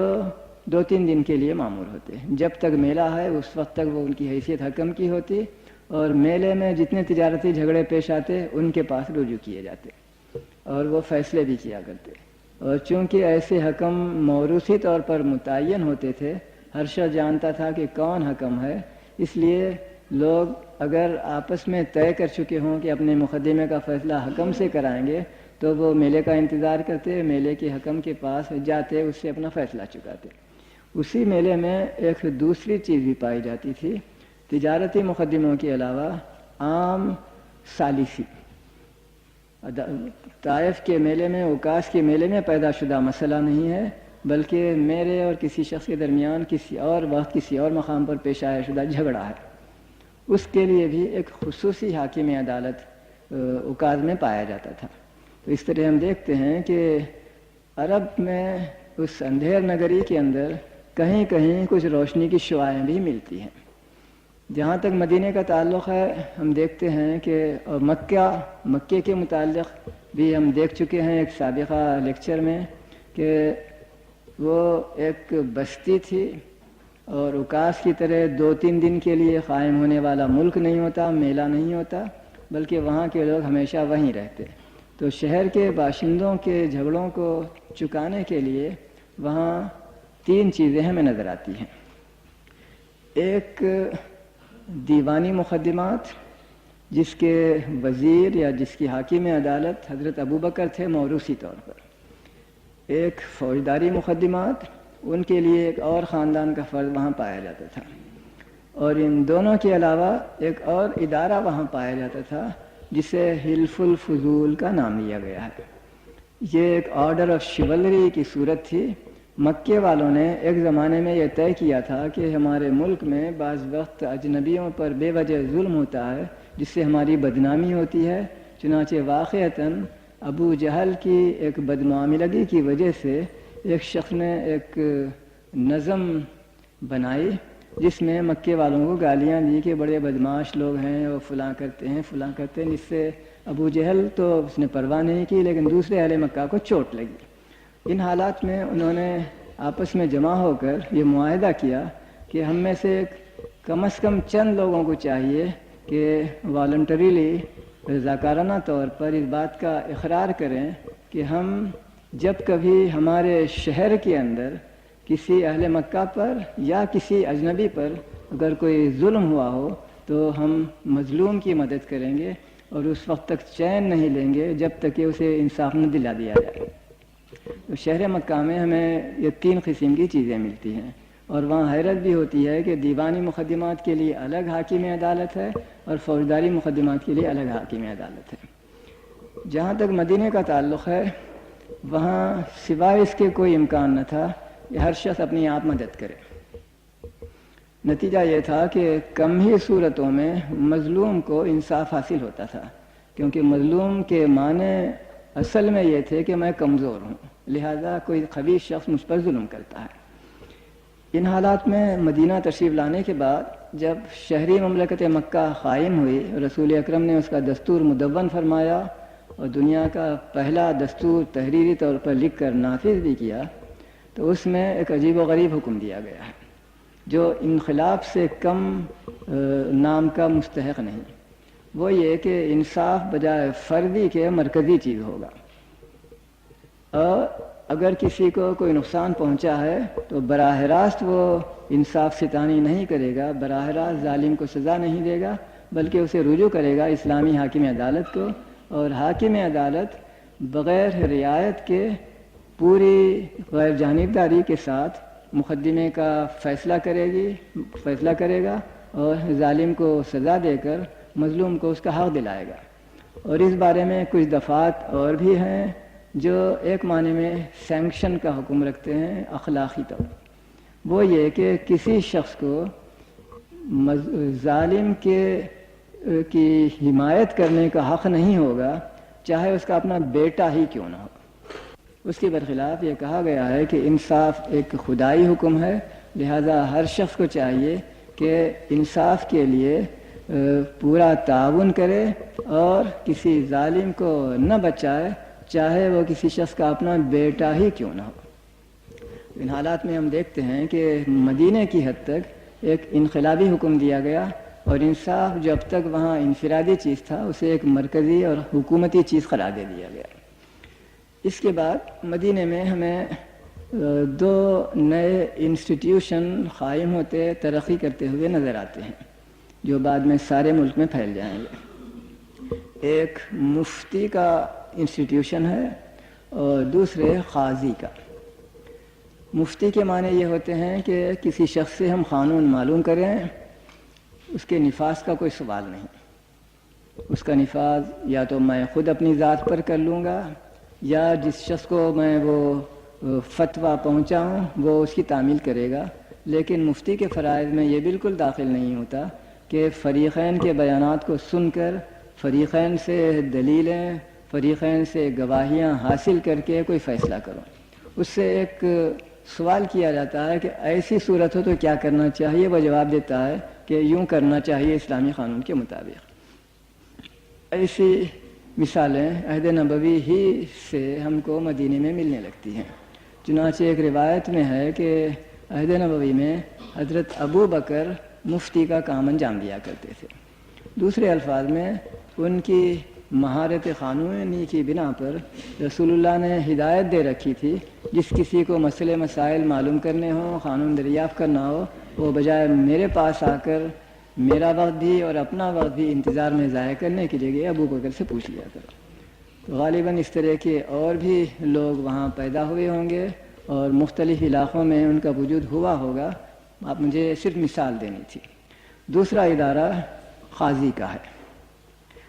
عہد نبوی میں ہم کو قاضی بہت سے ملیں گے، مستقل قاضی بھی، خاص کر اضلاع اور صوبے جات میں۔ لیکن شہر مدینہ میں مستقل قاضی کا پتہ کم از کم مجھے نہیں چلتا، البتہ ایسی مثالیں متعدد ملتی ہیں کہ عارضی طور پر کسی ایک مقدمے کا فیصلہ کرنے کے لیے رسول اللہ کسی شخص کو نامزد کرتے ہیں اور کہتے ہیں کہ فریقین کے بیانات کو سن کر یا برسر موقع جا کر حالات کو دیکھ کر فیصلہ کرو،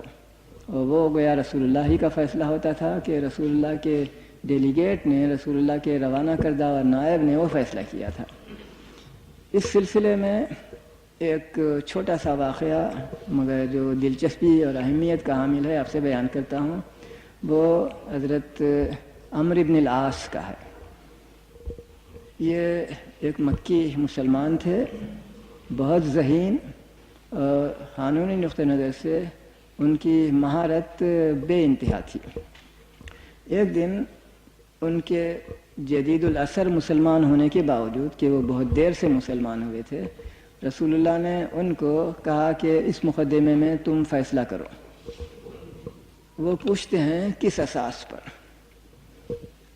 تو رسول اللہ ان کے مفہوم کو، مطلب کو سمجھ کر جواب دیتے ہیں، اس شرط پر کہ اگر تم صحیح نتیجے پر پہنچو گے تو تم کو 2 ثواب ملیں گے۔ ایک تو انصاف رسانی کا فریضہ انجام دینے کی وجہ سے، اور دوسرا حق اور عدل کرنے کی بنا پر۔ اس کے برخلاف اگر تم صحیح نتیجے پر نہ پہنچو، تمہارا فیصلہ اصولاً غلط ہو، ناانصافی ہوئی ہو، عمداً نہیں اتفاقاً، تو بھی تم کو 1 ثواب ضرور ملے گا، تمہاری حسن نیت کی وجہ سے کہ تم نے انصاف کرنا چاہا تھا۔ تو ان حالات میں ہم دیکھتے ہیں کہ قاضیوں کی رائوں میں اختلاف ہونا،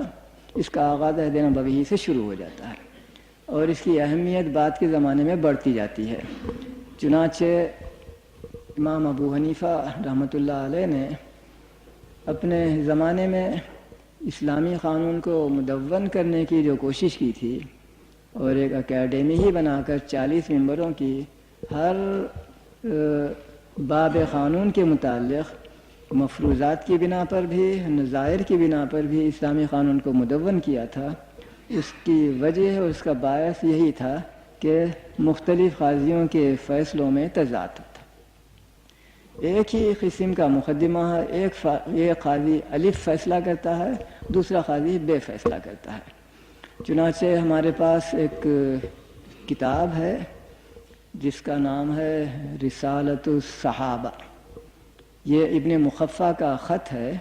جو اس نے اپنے ہم عصر خلیفہ منصور کے نام لکھا تھا، اور اس میں وہ تفصیل سے بیان کرتا ہے امیر المومنین ہمارے زمانے میں قاضیوں کے فیصلوں میں اختلاف کے باعث بے انتہا دشواریاں پیدا ہو گئی ہیں۔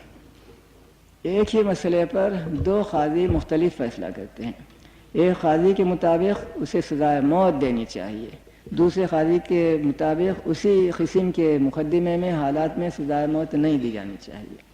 اسی طرح ایک مقدمے میں ایک قاضی کی رائے کے مطابق وہ طلاق پڑ چکی ہے اس عورت پر، دوسرا قاضی کہتا ہے کہ طلاق نہیں پڑی، تو ہمارے خون، ہماری عزت و آبرو اب غیر متعین ہو چلی ہے۔ ہمیں معلوم نہیں ہوتا ہے کہ حق کس کے ساتھ ہے، اس قاضی کے ساتھ ہے یا اس قاضی کے ساتھ ہے۔ اس طرح کی بہت سی مثالیں دے کر وہ ایک تجویز پیش کرتا ہے جو میری دانش میں نامناسب تھی، اور خلیفہ منصور نے بھی اسے مسترد کر دیا، لیکن بظاہر بہت معقول نظر آئے گی۔ اس نے تجویز یہ پیش کی کہ امیر المومنین سارے ملک کے قاضیوں کے پاس احکام بھیجیں کہ وہ اپنے فیصلوں کی نقلیں خلیفے کے پاس روانہ کیا کریں دلیلوں کے ساتھ۔ اگر امیر المومنین کو اس میں کوئی نامناسب چیز نظر آئے تو وہ خود حکم دیں، اور خلیفہ کا حکم بعد میں سارے قاضیوں کے لیے واجب التعمیل ہو جائے گا، تاکہ اختلافی نظائر سے ہمیں نجات ملے، اور کسی مسئلے میں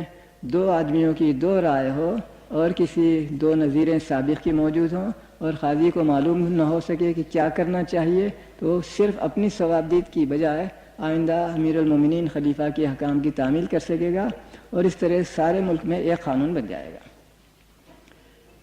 میری اپنی رائے اب سے میں بیان کر چکا ہوں، نامناسب تحریک تھی،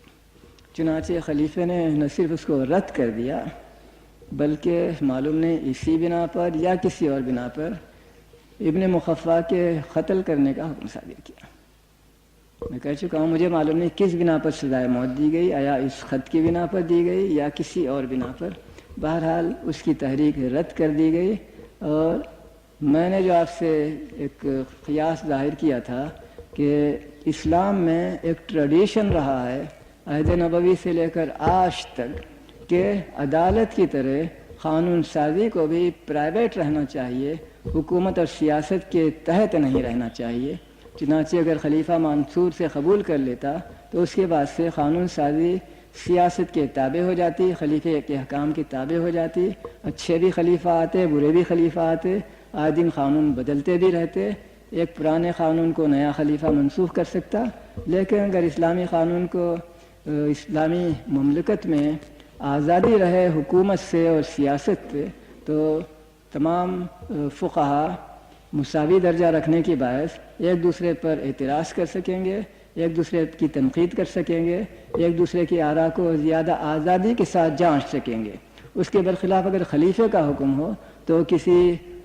فقیہ کو عادتاً اس کی جسارت نہیں ہوگی کہ خلیفے کے احکام کی تنقید کرے اور بتائے کہ وہ غلط ہے۔ یہ تھیں وہ چند چیزیں جو میرے ذہن میں آئیں، اور جس سے ہمیں معلوم ہوتا ہے کہ عہد نبوی میں قانون سازی کا کیا طریقہ تھا اور عہد نبوی میں عدل گستری کا کیا طریقہ تھا۔ چنانچہ آخری لفظ پر اسے میں ختم کرتا ہوں کہ عہد نبوی میں بہت سے قاضی صوبہ جات اور اضلاع میں بھی بھیجے جاتے رہے، اور ان کے متعلق بعض تفصیلیں بھی ہمیں ملتی ہیں۔ مثلاً ابو موسیٰ الاشعری کو جب قاضی بنایا گیا تو ان کا تقرر نامہ ہم تک پہنچا ہے، جس میں رسول اللہ کہتے ہیں کہ میں تم کو فلاں غرض کے لیے مامور کرتا ہوں، تم اس طرح سے اپنے فرائض انجام دیا کرنا۔ اسی طرح بعض اور قاضیوں کے متعلق ہمیں احکام ملتے ہیں، اور اس طرح ہمیں معلوم ہوتا ہے کہ اس ابتدائی زمانے میں صفر سے شروع ہو کر اسلامی محکمہ قانون سازی اور اسلامی محکمہ عدل گستری کس طرح وجود میں آتے ہیں اور کس طرح بعد کی ضرورتوں کو وہ پورا کرتے ہیں۔ جب اسلامی مملکت ایک شہر کے ایک جز میں پائی جانے والی مملکت مدینہ پر نہیں بلکہ 3 بر اعظم میں پھیل جاتی ہے۔ انشاءاللہ نماز کے بعد ہم جمع ہوں گے۔ السلام علیکم ورحمۃ اللہ وبرکاتہ۔ محترم صدر، محترم حاضرین، السلام علیکم ورحمۃ اللہ وبرکاتہ۔ میں جناب صدر کا تہہ دل سے شکر گزار ہوں کہ انہوں نے بعض مفید توضیحوں کے ذریعے سے میرے مفہوم کو آپ کے سامنے زیادہ بہتر طور پر واضح کر دیا اور میری کوتاہیوں کا ازالہ فرما دیا۔ اب میں ان سوالات کی طرف توجہ کرتا ہوں جو آئے ہیں۔ پہلا سوال یہ ہے، اگر قانون سازی ایک نجی مسئلہ ہے تو پھر ایک اسلامی مملکت میں قانون سازی کا کیا طریقہ کار ہوگا؟ وضاحت فرمائیے، اور قانون سازی کون لوگ کریں گے، اور اجماع کے بعد اس کے نفاذ کا کیا طریقہ ہوگا؟ میرا جواب یہ ہے، میں اسے جواب دے بھی چکا ہوں کہ ہماری روایت یہ رہی ہے کہ قانون سازی سرکار کا مسئلہ نہ ہو، حکومت کا مسئلہ نہ ہو، پارلیمنٹ کا مسئلہ نہ ہو، بلکہ ہر فقیہ کو اپنی رائے کسی مسئلے کے متعلق پیش کرنے کی آزادی رہے۔ اس کے باوجود کبھی کوئی دشواری پیش نہیں آئی۔ بہت ہی نادر صورتوں میں ہمارے خلفاء نے، مثلا حضرت عمر نے بعض احکام دیے، مثلا مفتوحہ ممالک کو مال غنیمت سمجھا جائے یا وقف قرار دیا جائے پوری ملت کے لیے، ہمیشہ کے لیے۔ اس طرح کے شاذ و نادر احکام حکومت کی طرف سے بے شک صادر اور نافذ ہوتے رہے، ورنہ عام قانون سازی کا کام ہمارے فقہا انفرادی طور پر کرتے رہے، جس کا فائدہ بھی میں آپ سے بیان کر چکا ہوں کہ مساوی رتبے کا ایک فرد کوئی رائے دیتا ہے تو مجھے جسارت کرنا ممکن ہے، مجھے جرأت ہوتی ہے کہ اس پر تنقید کروں اور اس کے خلاف رائے دوں۔ اس کے برخلاف اگر حکومت کا فیصلہ ہو تو ظاہر ہے کہ مجھے تذبذب ہوگا اور بعض وقت ناممکن ہوگا کسی جابر حاکم کے زمانے میں کہ اس کے فیصلے کے خلاف زبان کھولوں۔ طریقہ کیا ہوگا وہ بیان کر چکا ہوں۔ ہر فقیہ اپنی رائے دیتا ہے، اور اس کے نفاذ کی صورت پرانے زمانے میں، ابتدائی زمانے میں یہ رہی ہے کہ ہمارے قاضیوں کو آزادی ہوتی تھی کہ جو چاہیں فیصلہ کریں، جو چاہیں کے معنی یہ ہیں کہ قرآن و حدیث کے مطابق کریں، اور قرآن و حدیث میں انہیں وہ چیز نہ ملے تو ان فقہا کی رائے میں سے کسی رائے کا انتخاب کریں جو ان کے سامنے آئے۔ اگر ایسی بھی کوئی چیز نہ ہو تو بطور خود اجتہاد کریں اور فیصلے صادر کیا کریں۔ تو اس طرح عملاً کوئی دشواری پیش نہیں آئی گزشتہ صدیوں میں، تقریباً اسلام کے آغاز سے لے کر 1000 سال یا اس سے زیادہ عرصے تک۔ باقی قانون سازی کے نفاذ کا کیا طریقہ ہوگا وہ میں بیان کر چکا ہوں کہ ہمارے افسران عدالت، حکام عدالت اپنی صوابدید سے فیصلہ کیا کرتے تھے، یا وہ مناسب ہے اب یا مناسب نہیں ہے اس میں بحثیں پڑھ نہیں سکتا۔ صرف یہ کہوں گا کہ اب ہمارا قانون اس زمانے کے مقابلے میں، جب حضرت امام ابو حنیفہ رحمۃ اللہ علیہ نے ایک اکیڈمی بنا کر اسلامی قانون کو مدون کرنے کی کوشش کی، بہت زیادہ معین ہو چکا ہے مذاہب کے ذریعے سے۔ مثلا حنفی قانون کیا ہے، مثال کے طور پر ہم ہدایہ نامی کتاب کو دیکھتے ہیں، قدوری نامی کتاب کو دیکھتے ہیں، مبسوط نامی کتاب کو دیکھتے ہیں، ہمیں قانون معلوم ہو جاتا ہے۔ دوسرے مذہبوں میں کہیں کہیں جزئی طور پر اختلاف نظر آئے گا، امام شافعی کہتے ہیں یوں نہیں یوں ہو، امام مالک کہتے ہیں یوں نہیں یوں ہو۔ تو یہ ممکن ہے، اور جس کی روایتیں بھی ہمیں ملتی ہیں کہ جس ملک کا حاکم جس مذہب کا ہو، حنفی یا شافعی یا مالکی، وہ حکم دے سکتا ہے کہ اس کے ملک کے سارے قاضی مثلا حنفی قانون کے مطابق عمل کریں، چاہے قاضی کا اپنا مذہب نجی حالت میں کسی دوسرے مذہب کا کیوں نہ ہو۔ چنانچہ امام ابو یوسف کے متعلق لکھا ہے کہ انہوں نے احکام لکھ بھیجے تھے ساری عباسی خلافت کے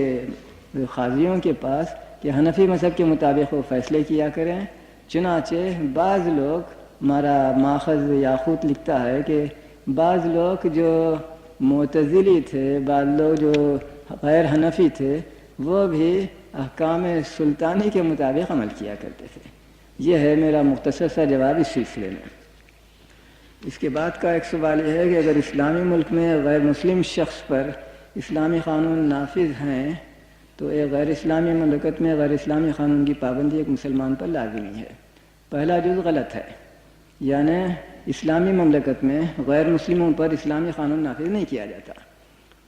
عہد نبوی میں قرآن مجید کے احکام کے تحت ہر مذہبی جماعت کو، عیسائیوں، یہودیوں، فلاں فلاں کو داخلی خود مختاری حاصل تھی، عبادت کے متعلق بھی، قانون کے متعلق بھی، عدلیہ کے متعلق بھی، اور بہت سی چیزوں کے متعلق۔ ان حالات میں جب پہلا جز باقی نہیں رہتا ہے تو دوسرا جز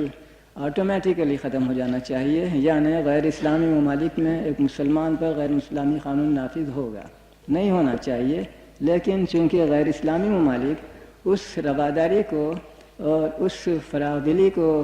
اب تک ظاہر نہیں کر سکے ہیں جو اسلام میں ہے کہ ہر کمیونٹی کو خود مختاری دی جائے، لہذا اگر ہم غیر مسلم علاقے میں رہنا چاہتے ہیں تو یہ سوچ کر اور یہ سمجھ کر یہ پیشگی ہی معلوم کر کے رہنا پڑے گا کہ مجھ پر وہاں پابندیاں ہوں گی، مجھے وہاں اپنے مذہب پر عمل کرنے میں دشواریاں ہوں گی، یہ معلوم کر کے ہم وہاں رہ سکتے ہیں۔ لیکن ایک سوال پیدا ہوتا ہے کہ مثلاً ایک فرانسیسی، ایک جرمن، ایک انگریز آج مسلمان ہو جائے تو کیا کرے؟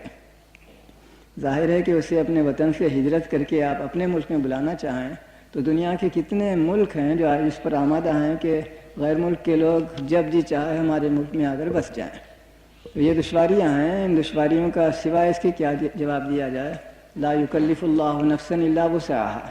خدا کسی شخص کو اس بات پر مجبور نہیں کرتا جو اس کی استطاعت سے باہر ہو۔ جس حد تک ممکن ہو وہ اسلام پر عمل کرے، اور جس حد تک ممکن نہیں ہے اس کی حد تک خدا اسے معاف کر دے گا، لیکن وہ کوشش کرتا رہے کہ جہاں تک ہو سکے اسلامی قانون پر عمل کرے۔ ایک مثال میں آپ کو دیتا ہوں، مثلاً قانون وراثت۔ ایک فرانسیسی کے لیے فرانس کے قانون وراثت پر جو حکومت کا معین کردہ ہے، جو نہ انجیل کا قانون ہے، نہ تورات کا قانون ہے، نہ مثلاً قرآن کا قانون ہے، بلکہ انسانوں کا بنایا ہوا ایک قانون ہے، اس پر عمل کرنا لازمی ہے، اور کوئی شخص اس سے مستثنی نہیں ہے،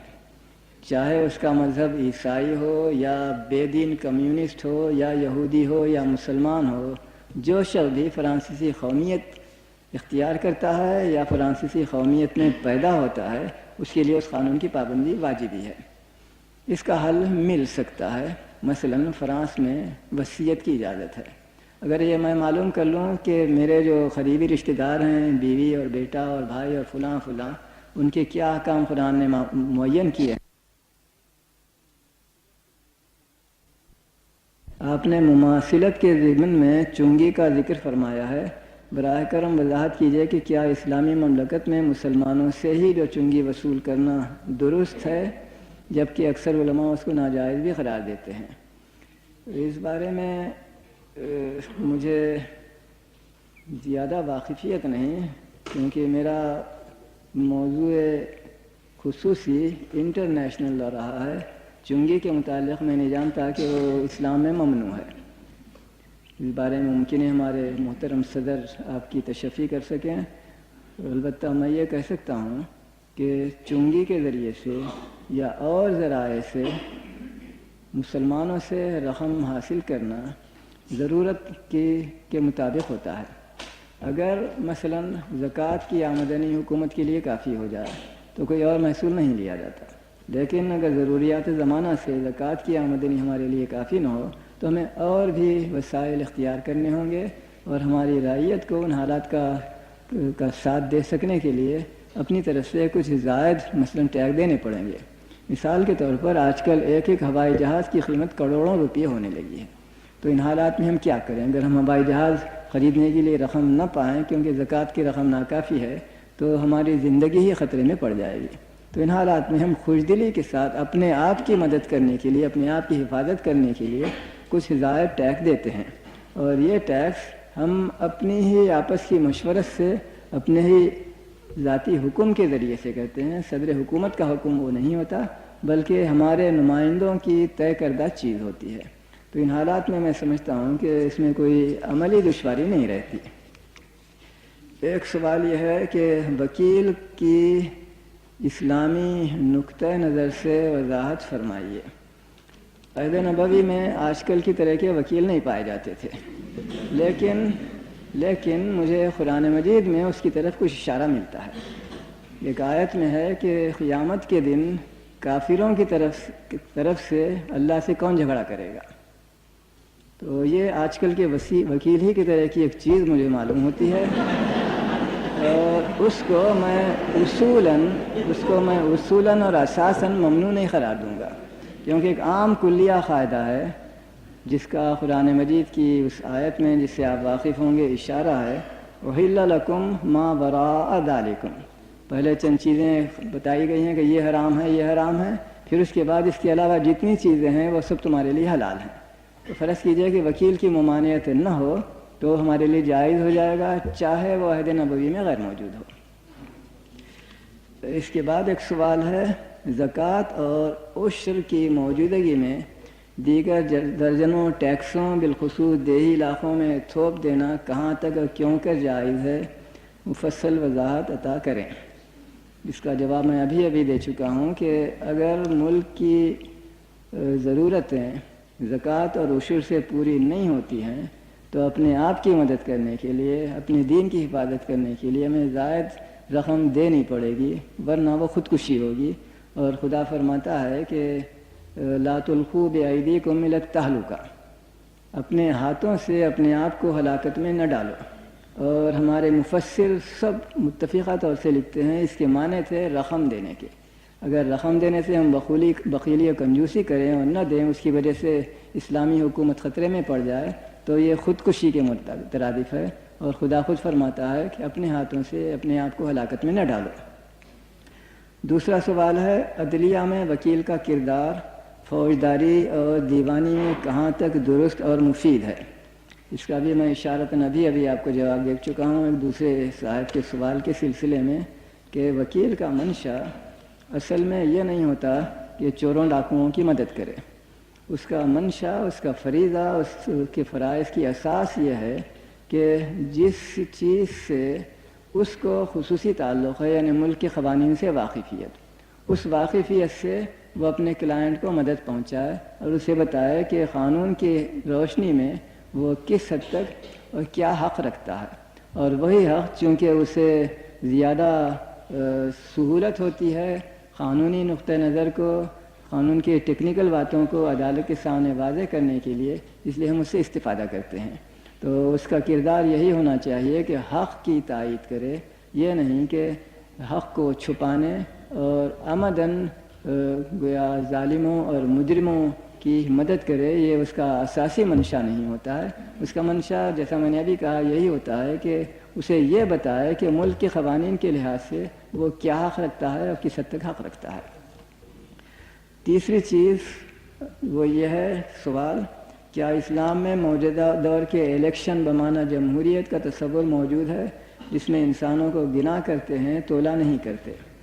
اس کا جواب بھی میں وہی دوں گا، جس چیز کی ممانعت نہ ہو وہ عام طور پر حلال و جائز ہوتی ہے۔ عہد نبوی میں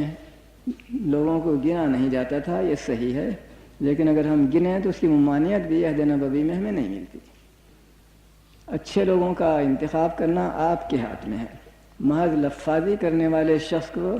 جس کا کردار ٹھیک نہیں ہے، اگر آپ پارلیمنٹ کا ممبر بنائیں تو قصور اس شخص کا اتنا نہیں ہے جتنا آپ کا اپنا قصور ہے۔ لہٰذا اب اپنے فرائض پر بھی غور کریں اور ایسے لوگوں کو ووٹ دیں جو آپ کی رائے میں اچھے کردار کے مالک ہیں اور وہ ملک کی صحیح خدمت کر سکتے ہیں اور آپ کے جذبات کی اچھی ترجمانی کر سکتے ہیں۔ ایک اور سوال ہے، اسلامی ممالک میں جہاں اسلامی قوانین نافذ ہیں، کیا ان ممالک کے سربراہ خلیفہ یا امیر المومنین کہلا سکتے ہیں؟ کیا ان کی اطاعت از ایمان ضروری ہے اگر ان میں مسلمان حکمرانوں کے اوصاف نہیں پائے جاتے ہوں؟ میرے خیال میں زیادہ بہتر ہوگا کہ ہم اپنی ذاتی چیزوں پر توجہ کریں اور غیروں کے معاملات میں دخل نہ دیں جبکہ وہ ہماری امکان اور ہماری دسترس سے باہر ہیں۔ اگر فلاں ملک کا حکمران فلاں کام کرتا ہے تو ہم اس میں کیا کر سکتے ہیں؟ اس لیے ہمیں اپنے فرائض پر توجہ کرنی زیادہ مناسب ہوگی، اور عام قاعدہ برقرار ہے کہ ہمیں اپنے ملک کے حکومت اولی الامر کی اطاعت ہمارے لیے ضروری ہے، کیونکہ خدا خود کہتا ہے اطیعوا اللہ و اطیعوا الرسول و اولی الامر منکم۔ رہا یہ سوال کہ ان کو خلیفہ یا امیر المومنین کہہ سکتے ہیں یا نہیں، اس کا حکم قرآن و حدیث میں نہیں ہے۔ کس کو خلیفہ کہنا چاہیے، کس کو امیر المومنین کہنا چاہیے، قرآن و حدیث میں نہیں ہے، لیکن رواج چلا رہا ہے کہ ساری دنیا اسلام کا جو مشترکہ سردار ہوتا ہے اس کو ہم خلیفہ اور امیر المومنین کہتے ہیں، اور اس کے علاوہ جو علاقہ وار صدر ہوتے ہیں یا جو کسی کو ہمسایہ ہونے کے باوجود اپنے سے برتر تسلیم نہیں کرتے، مثلا شام، مصر، فلسطین، عراق وغیرہ چھوٹے چھوٹے علاقے خود مختار رہنا چاہتے ہیں، تو روایت کے تحت ہم ان کو خلیفہ امیر المومنین نہیں کہتے ہیں، لیکن اگر وہ کہنا چاہیں تو اسی کوئی ممانعت بھی نہیں ملے گی۔ اور ہمیں نظر آتا ہے کہ بہت سے مدعیان خلافت پائے جاتے رہے ہیں۔ مثلا ابھی شاید 10 سال پہلے کی بات ہے، جب کہ یمن میں جمہوریت قائم نہیں ہوئی تھی، وہاں کا حکمران امام کے نام سے موسوم ہوتا تھا اور اسے امیر المومنین اور خلیفہ ہونے کا ادعا تھا۔ اسی طرح مراکش میں آج تک بھی جو حکمران ہے وہ اپنے آپ کو امیر المومنین اور خلیفہ کا نام دیتا ہے، اگرچہ کہ یہ دعوے ان کی اپنی سلطنت کی حدود کے باہر تسلیم نہ کیے جاتے ہیں۔ یہ مختصر سا جواب ہے جو میرے ذہن میں آتا ہے۔ دوسرا سوال یہ ہے، موجودہ دور کی جمہوریت کیا اسلامی تقاضوں کو پورا کرتی ہے؟ اگر یہ جمہوریت اسلامی کنسپٹ کے عین مطابق نہیں تو اسلامی ممالک میں اس کے نفاذ سے کیا تبدیلیاں لانا ہوں گی؟ حالانکہ اسلام ایک عام آدمی اور صاحب رائے کو برابر قرار نہیں دیتا۔ ایک سے زیادہ دفعہ میں آپ کے سامنے عرض کر چکا ہوں اور پھر دہراتا ہوں کہ اسلام میں معین طرز حکومت نہیں پایا جاتا۔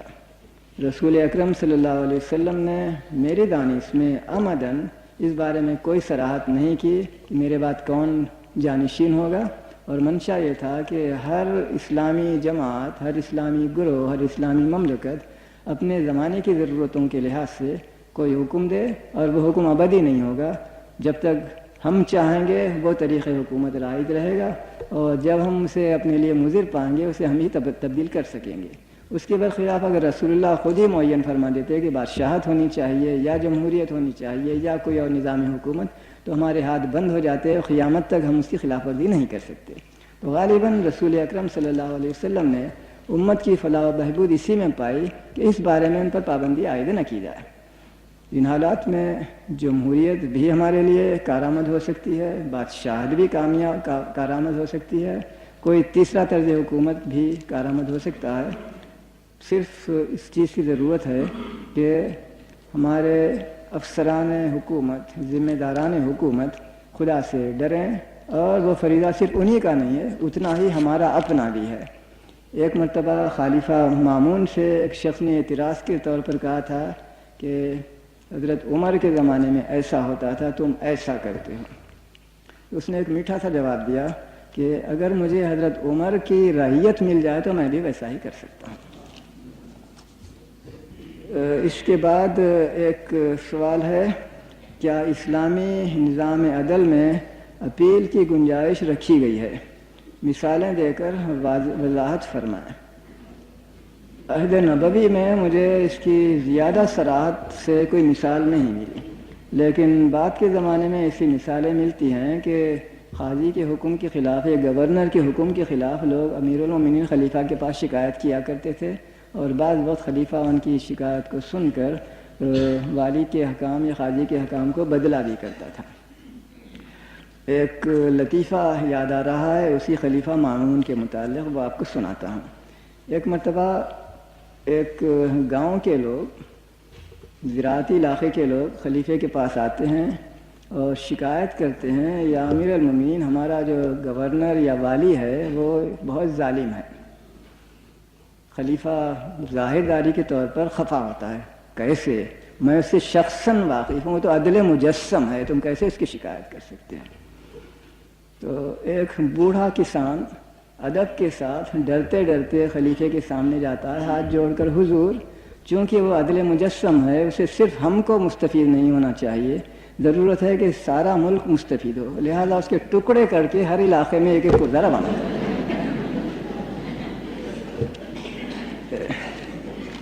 ایک سوال یہ کیا گیا ہے، اجماع امت کے متعلق آپ نے فرمایا کہ جدید اجماع قدیم اجماع کو توڑ سکتا ہے اور کوئی معین نظیر اب تک معلوم نہیں ہو سکی۔ غالباً یہ کچھ بہت ہی زیادہ احتیاطی پڑھا نہیں جا رہا ہے، کیا لکھا ہے؟ اجماع کا ٹوٹنا بہت سے نئے مسائل پیدا کر سکتا ہے، بتائیے کہ اجماع کی تنسیخ جو لوگ اجماع کی تنسیخ کو نہیں مانتے وہی درست ہیں۔ ممکن ہے آپ کی رائے صحیح ہو، میں نے یہ نہیں کہا کہ ایسا کیجئے، میں نے کہا کہ ہمارے ایک نہایت مستند، ایک نہایت ہی قدیم فقیہ جن کا حنفی مذہب میں بہت بڑا درجہ ہے، انہوں نے ایک اصولی قاعدہ بتایا ہے کہ اجماع بھی بدل سکتا ہے، اور جیسا کہ ہمارے محترم صدر نے بھی آپ سے بتایا کہ اجماع اگر کسی قرآن کے آیت کے معنی، کسی حدیث کے معنی کے متعلق نہیں ہے، بلکہ قرآن و حدیث کے سکوت کے زمانے میں، قرآن و حدیث میں حکم کے نہ ملنے کے زمانے میں لوگوں نے اپنے اجتہاد سے، اپنی رائے سے کوئی بات معلوم کی، ایک شخص نے، پھر دوسرے لوگ اس سے متفق ہو گئے، تو وہ حکم تو واجب التعمیل ہوگا، لیکن یہ انسانی قانون ہے، خدائی اور رسول کا قانون نہیں ہے، لہذا بعد کے زمانے میں انسانوں ہی کو حق ہوگا، کیونکہ وہ مساوی درجے کے انسان ہیں، سوچیں اور کوئی رائے دیں، اس رائے پر اگر سب لوگ متفق ہو جائیں تو وہ بھی اجماع بن جائے گا، اجماع کی خلاف ورزی نہیں ہوگی، اجماع ہی ہوگا، نیا اجماع ہوگا، اس پر لوگ ہم عمل کریں گے۔ اس سے کوئی دشواریاں پیش آئیں گی یا نہیں آئیں گی یہ میرے لیے کہنا دشوار ہے۔ میری رائے میں اگر کوئی قانون سابقہ اجماع کی بنا پر بنا تھا اور وہ اب ناقابل عمل پایا جاتا ہے تو قیامت تک اس کو نہ بدل سکنا میرے خیال میں زیادہ دشواریاں پیدا کرے گا، سوائے اس کے کہ ہم اس قانون کو بدلیں اور ایک نیا قانون بنائیں، وہ بھی اجماع کے ذریعے سے بنائیں۔ ایک سوال ہے، معاذ بن جبل کا حضور سرور کائنات کی موجودگی میں قیاس کرنا بعد از قرآن و سنت کے احکام کے اس پر کیوں کر مہر نبوت بھی ثبت ہے؟ واضح نہیں کیا منشا ہے، اور ابھی تک قرآن بھی نامکمل تھا اور دین بھی درست ہے، لیکن کیا ایسا ہی قیاس جسے اجتہاد بھی کیا جا سکتا ہے بعد از تکمیل قرآن اور دین میں کہ بھی جائز ہے؟ جو مفہوم میں سمجھ سکا وہ کچھ غلط فہمی پر مبنی معلوم ہوتا ہے۔ چاہے قرآن مجید سن 9 ہجری میں جبکہ معاذ بن جبل رضی اللہ عنہ کا واقعہ پیش آیا 100% مکمل ہو چکا ہو یا 90% یا 80%، تو اس وقت کا جتنا قرآن تھا اگر اس میں کوئی چیز نہ ملتی، اسی طرح حدیث کا جو 100% نہیں 80%، 90% جو حصہ مکمل ہو چکا تھا، مدون ہو چکا تھا، اس میں بھی کوئی چیز نہ ہو تو اس وقت اجتہاد کی اجازت دی گئی ہے۔ تو اس کا اطلاق اس وقت بھی ہوگا جب قرآن کا 100% حصہ اور حدیث کا 100% حصہ مکمل ہو چکا ہو، اور اس میں کسی قاضی کو، کسی مفتی کو، کسی عالم قانون کو کوئی حکم نہ ملے تو وہ کیا کرے؟ اجتہاد کرے۔ ان حالات میں میں اس سے پہلے بھی آپ سے کئی بار بیان کر چکا ہوں کہ اگر ایسا نہ ہوتا اور تصور یہ ہوتا کہ قرآن مجید میں ہر چیز موجود ہے، لا رد ولا یابس الا فی کتاب مبین کے معنی یہ لیے جائیں کہ کتاب مبین سے مراد لوح محفوظ نہیں ہے بلکہ قرآن مجید ہے، اور کوئی قانون مجھ کو بطور قاضی کے، مجھ کو بطور مفتی کے نہ ملتا تو میں بے بس ہو جاتا۔ اس کا حل رسول اللہ نے بتا دیا ہے کہ اگر تمہیں کوئی چیز قرآن میں نہ ملے اور مشورہ کرنے کے بعد تمہارے فاضل دوست بھی تمہیں نہ بتا سکیں کہ قرآن میں کوئی حکم ہے، یہی حال حدیث کا ہے، تو ان حالات میں اجتہاد کرنی چاہیے، اور اجتہاد کے ذریعے سے جو حکم دیا جائے گا وہ اللہ کی عنایت سے ہمارے ذہنوں میں آئے گا، اسے ہم اللہ کی مرضی کے مطابق سمجھیں گے، کیونکہ رسول اللہ نے خود فرمایا ہے کہ اے اللہ تیرے رسول کے رسول نے جو جواب دیا ہے اس سے تیرا رسول خوش ہے، تو ہم اس اجازت کو رد نہیں کر سکتے، ہمیں اس پر خوش ہی ہونا چاہیے کہ خدا نے ہمیں یہ سہولت اپنے رسول کے ذریعے سے عطا فرمائی۔ اس کے بعد ایک سوال ہے، سر، سب سے پہلے میں آپ سے یہ سوال کرتا ہوں کہ کیا اسلامی قانون کو موجودہ حالات کے مطابق ڈھالنے کی کوشش ہو رہی ہے یا نہیں؟ اگر ایسا نہیں ہو رہا ہے تو آخر ملت اسلامیہ کس وقت کا انتظار کر رہی ہے؟ اور آپ جیسے قابل لوگ حکومتوں کو اس قسم کے مشورے دے کر قانون کو موجودہ حالات کے مطابق ڈھالنے کی کوشش کیوں نہیں کرتے، جبکہ مادونی کیا لفظ ہے، قوم یا ملت کے ہزاروں نوجوان اس وجہ سے اسلام سے دور جا رہے ہیں؟ غالباً آپ کو علم ہوگا کہ دنیا میں کبھی اجنبیوں کو کسی ملک کے اندرونی داخلات میں دخل دینے کی اجازت نہیں ہوتی۔ میں بطور مسلمان آپ کا بھائی ضرور ہوں، لیکن آپ کی حکومت کی رعیت نہیں ہوں۔ مجھ سے کوئی چیز آپ پوچھیں بطور طالب علم کے، حکومت پوچھے بطور ایک مشیر کے، میں اپنی رائے دے دوں گا، اس سے زیادہ میرے فرائض ہیں نہ میرے امکانات ہیں۔ باقی یہ کہنا کہ آج کل اسلامی قانون نافذ کرنے کی کوشش بالکل نہیں ہو رہی ہے، میری رائے میں یہ درست نہیں۔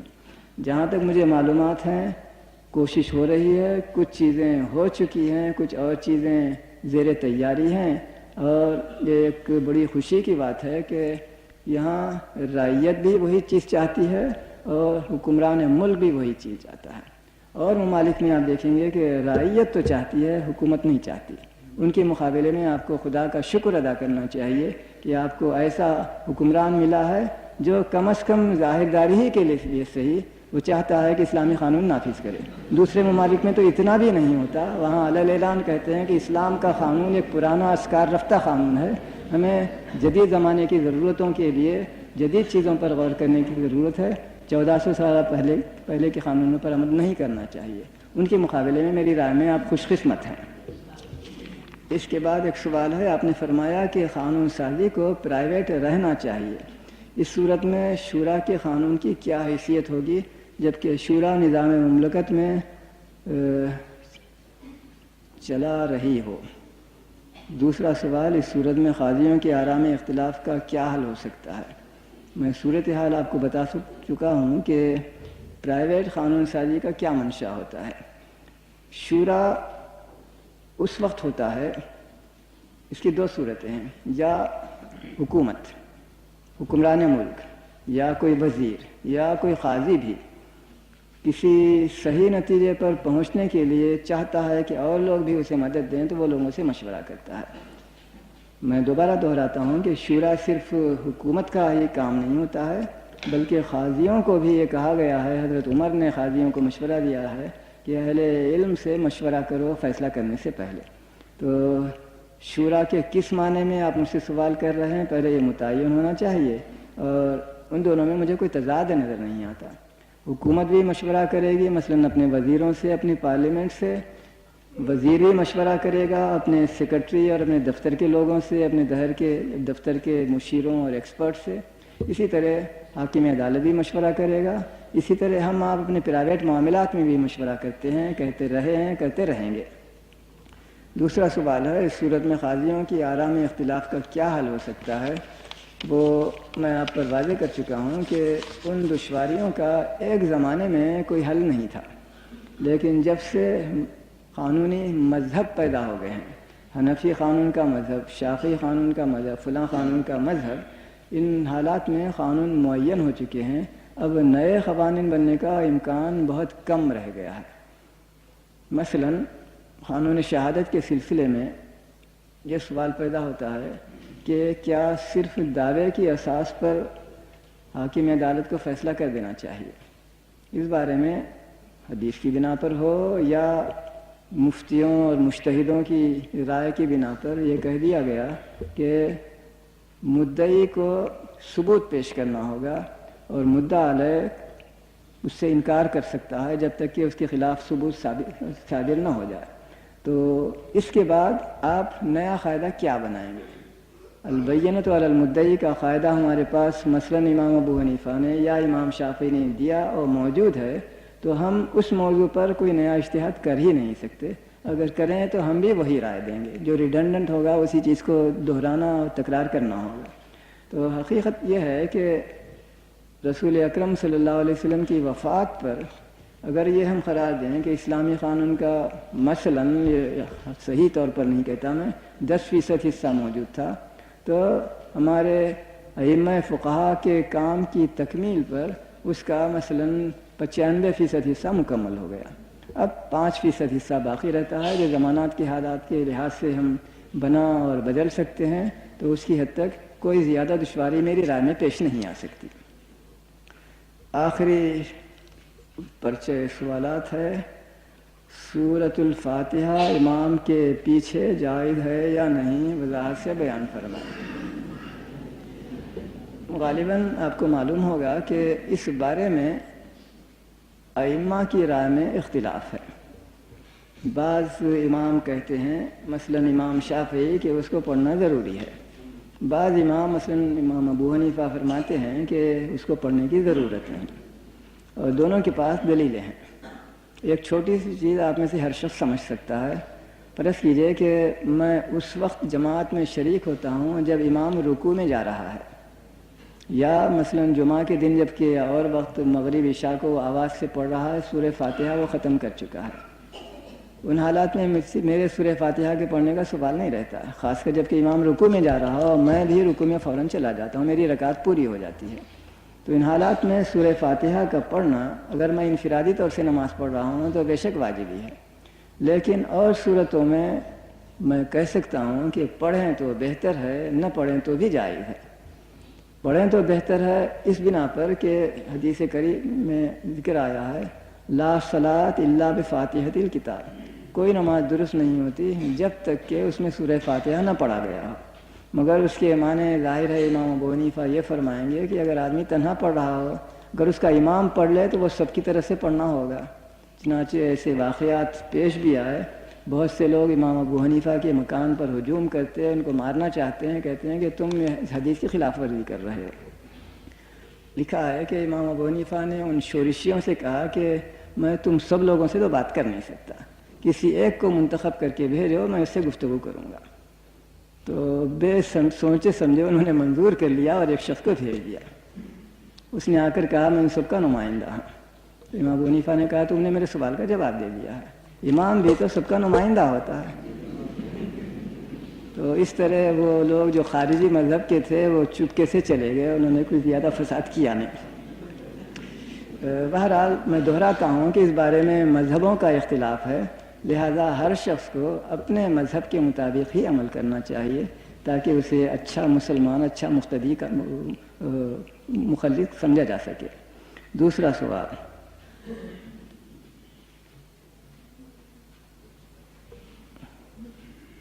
معلوم نہیں کیا لفظ ہے یہ،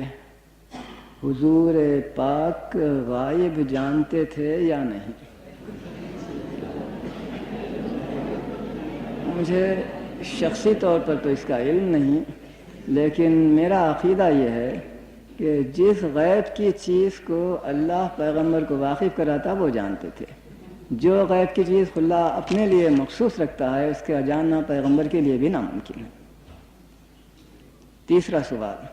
حضور پاک نور تھے یا بشر؟ اس کا جواب آسان ہے، خود قرآن کریم میں ذکر آیا ہے انما انا بشر مثلکم۔ تو قرآن پاک کی اس صراحت کی موجودگی میں کوئی اور جواب دیا نہیں جا سکتا۔ چوتھا سوال، انگوٹھا چومنا جائز ہے یا نہیں؟ غالباً یہ سوال اس سلسلے میں کیا گیا ہے کہ جب اذان ہو رہی ہو اور محمد رسول اللہ کا لفظ مؤذن دہراتا ہے تو بعض لوگ اپنے انگوٹھے کے ناخن کو چوم کر آنکھوں پر ملتے ہیں۔ اس بارے میں مجھے شخصی طور پر ابھی کسی تلاش کا موقع ملا نہیں، لیکن میرے اپنے ایک استاد جو بہت فاضل شخص تھے انہوں نے مجھ سے کہا تھا کہ اس بارے میں حدیثیں ملتی ہیں، تو میں نے اسی پر اکتفا کیا اور اس میں مجھے کوئی حرج نظر نہیں آتا، کیونکہ قاعدہ یہ ہے کہ آدمی کو کسی سے عشق ہو تو اس کا کوئی قاعدہ نہیں ہوتا، وہ انفرادی قانون ہوتا ہے۔ کوئی شخص اپنی محبت کا اظہار کسی کے مثلا سر کو چومنے سے کرتا ہے، کوئی اس کے ہاتھ کو چومنے سے کرتا ہے، کوئی اس کے قدموں کو چومنے کے ذریعے سے کر سکتا ہے۔ یہ ہر شخص کی انفرادی چیز ہے۔ تو میری رائے میں اس انفرادی معاملات میں ہمیں دخل نہیں دینا چاہیے۔ آخری سوال، رفع الدین غالباً رفع الیدین مراد ہے، جائز ہے یا نہیں، وضاحت کریں۔ اس کا جواب بھی بہت آسان ہے، اس کا جواب بہت آسان ہے۔ اس بارے میں بھی ائمہ میں اختلاف پایا جاتا ہے، جس کی اساس یہ معلوم ہوتی ہے کہ رسول اکرم صلی اللہ علیہ وسلم نے کبھی یوں فرمایا اور کبھی وہ فرمایا، لہذا دونوں سنت نبویہ ہیں۔ اور جیسا میں نے ایک دن کے لیکچر میں آپ سے عرض کیا تھا، اپنے بچپن کے ایک واقعے کا، میں شاید 6-7 سال کی عمر کا تھا، ایک دن ایک صدر مدرس ہیڈ ماسٹر ہماری کلاس میں آئے اور یہ معلوم کیا کہ یہ ہندو ہے، یہ شافعی ہے، یہ حنفی ہے، مسلمان وغیرہ۔ تو وہ ہم مسلمان طلباء سے مخاطب ہو کر کہنے لگے، بچوں آپس میں کبھی نہ جھگڑو مذہب کے فرق کی بنا پر۔ ہر مذہب کا شخص اپنے امام کے ذریعے سے بتائے ہوئے خدا و رسول کے احکام کے مطابق عمل کرتا ہے۔ اور انہوں نے ایک جملہ کہا جو میں کبھی بھول نہیں سکا باوجود 60 سال سے زیادہ عرصہ گزر جانے کے، وہ یہ تھا کہ خدا کو اپنے حبیب سے اتنی محبت تھی، رسول اکرم صلی اللہ علیہ وسلم سے، کہ ان کی ہر حرکت کو قیامت تک باقی رکھنا چاہتا تھا۔ اگر رسول اللہ کی صرف ایک حرکت پر سب مسلمان عمل کریں تو اسی رسول کی ایک دوسری حرکت غائب ہو جائے، لہذا خدا نے اپنے حبیب کی ہر حرکت کو محفوظ رکھنے کے لیے مختلف ائمہ، مختلف مذاہب کے ذریعے سے اس کی بقا کا انتظام کیا ہے۔ لہذا کبھی یہ نہ سمجھنا کہ وہ رسول اللہ کے حکام کے خلاف ہے، وہ بھی ایک رسول کی حرکت ہے، یہ بھی ایک رسول کی حرکت ہے۔ السلام علیکم ورحمۃ اللہ وبرکاتہ۔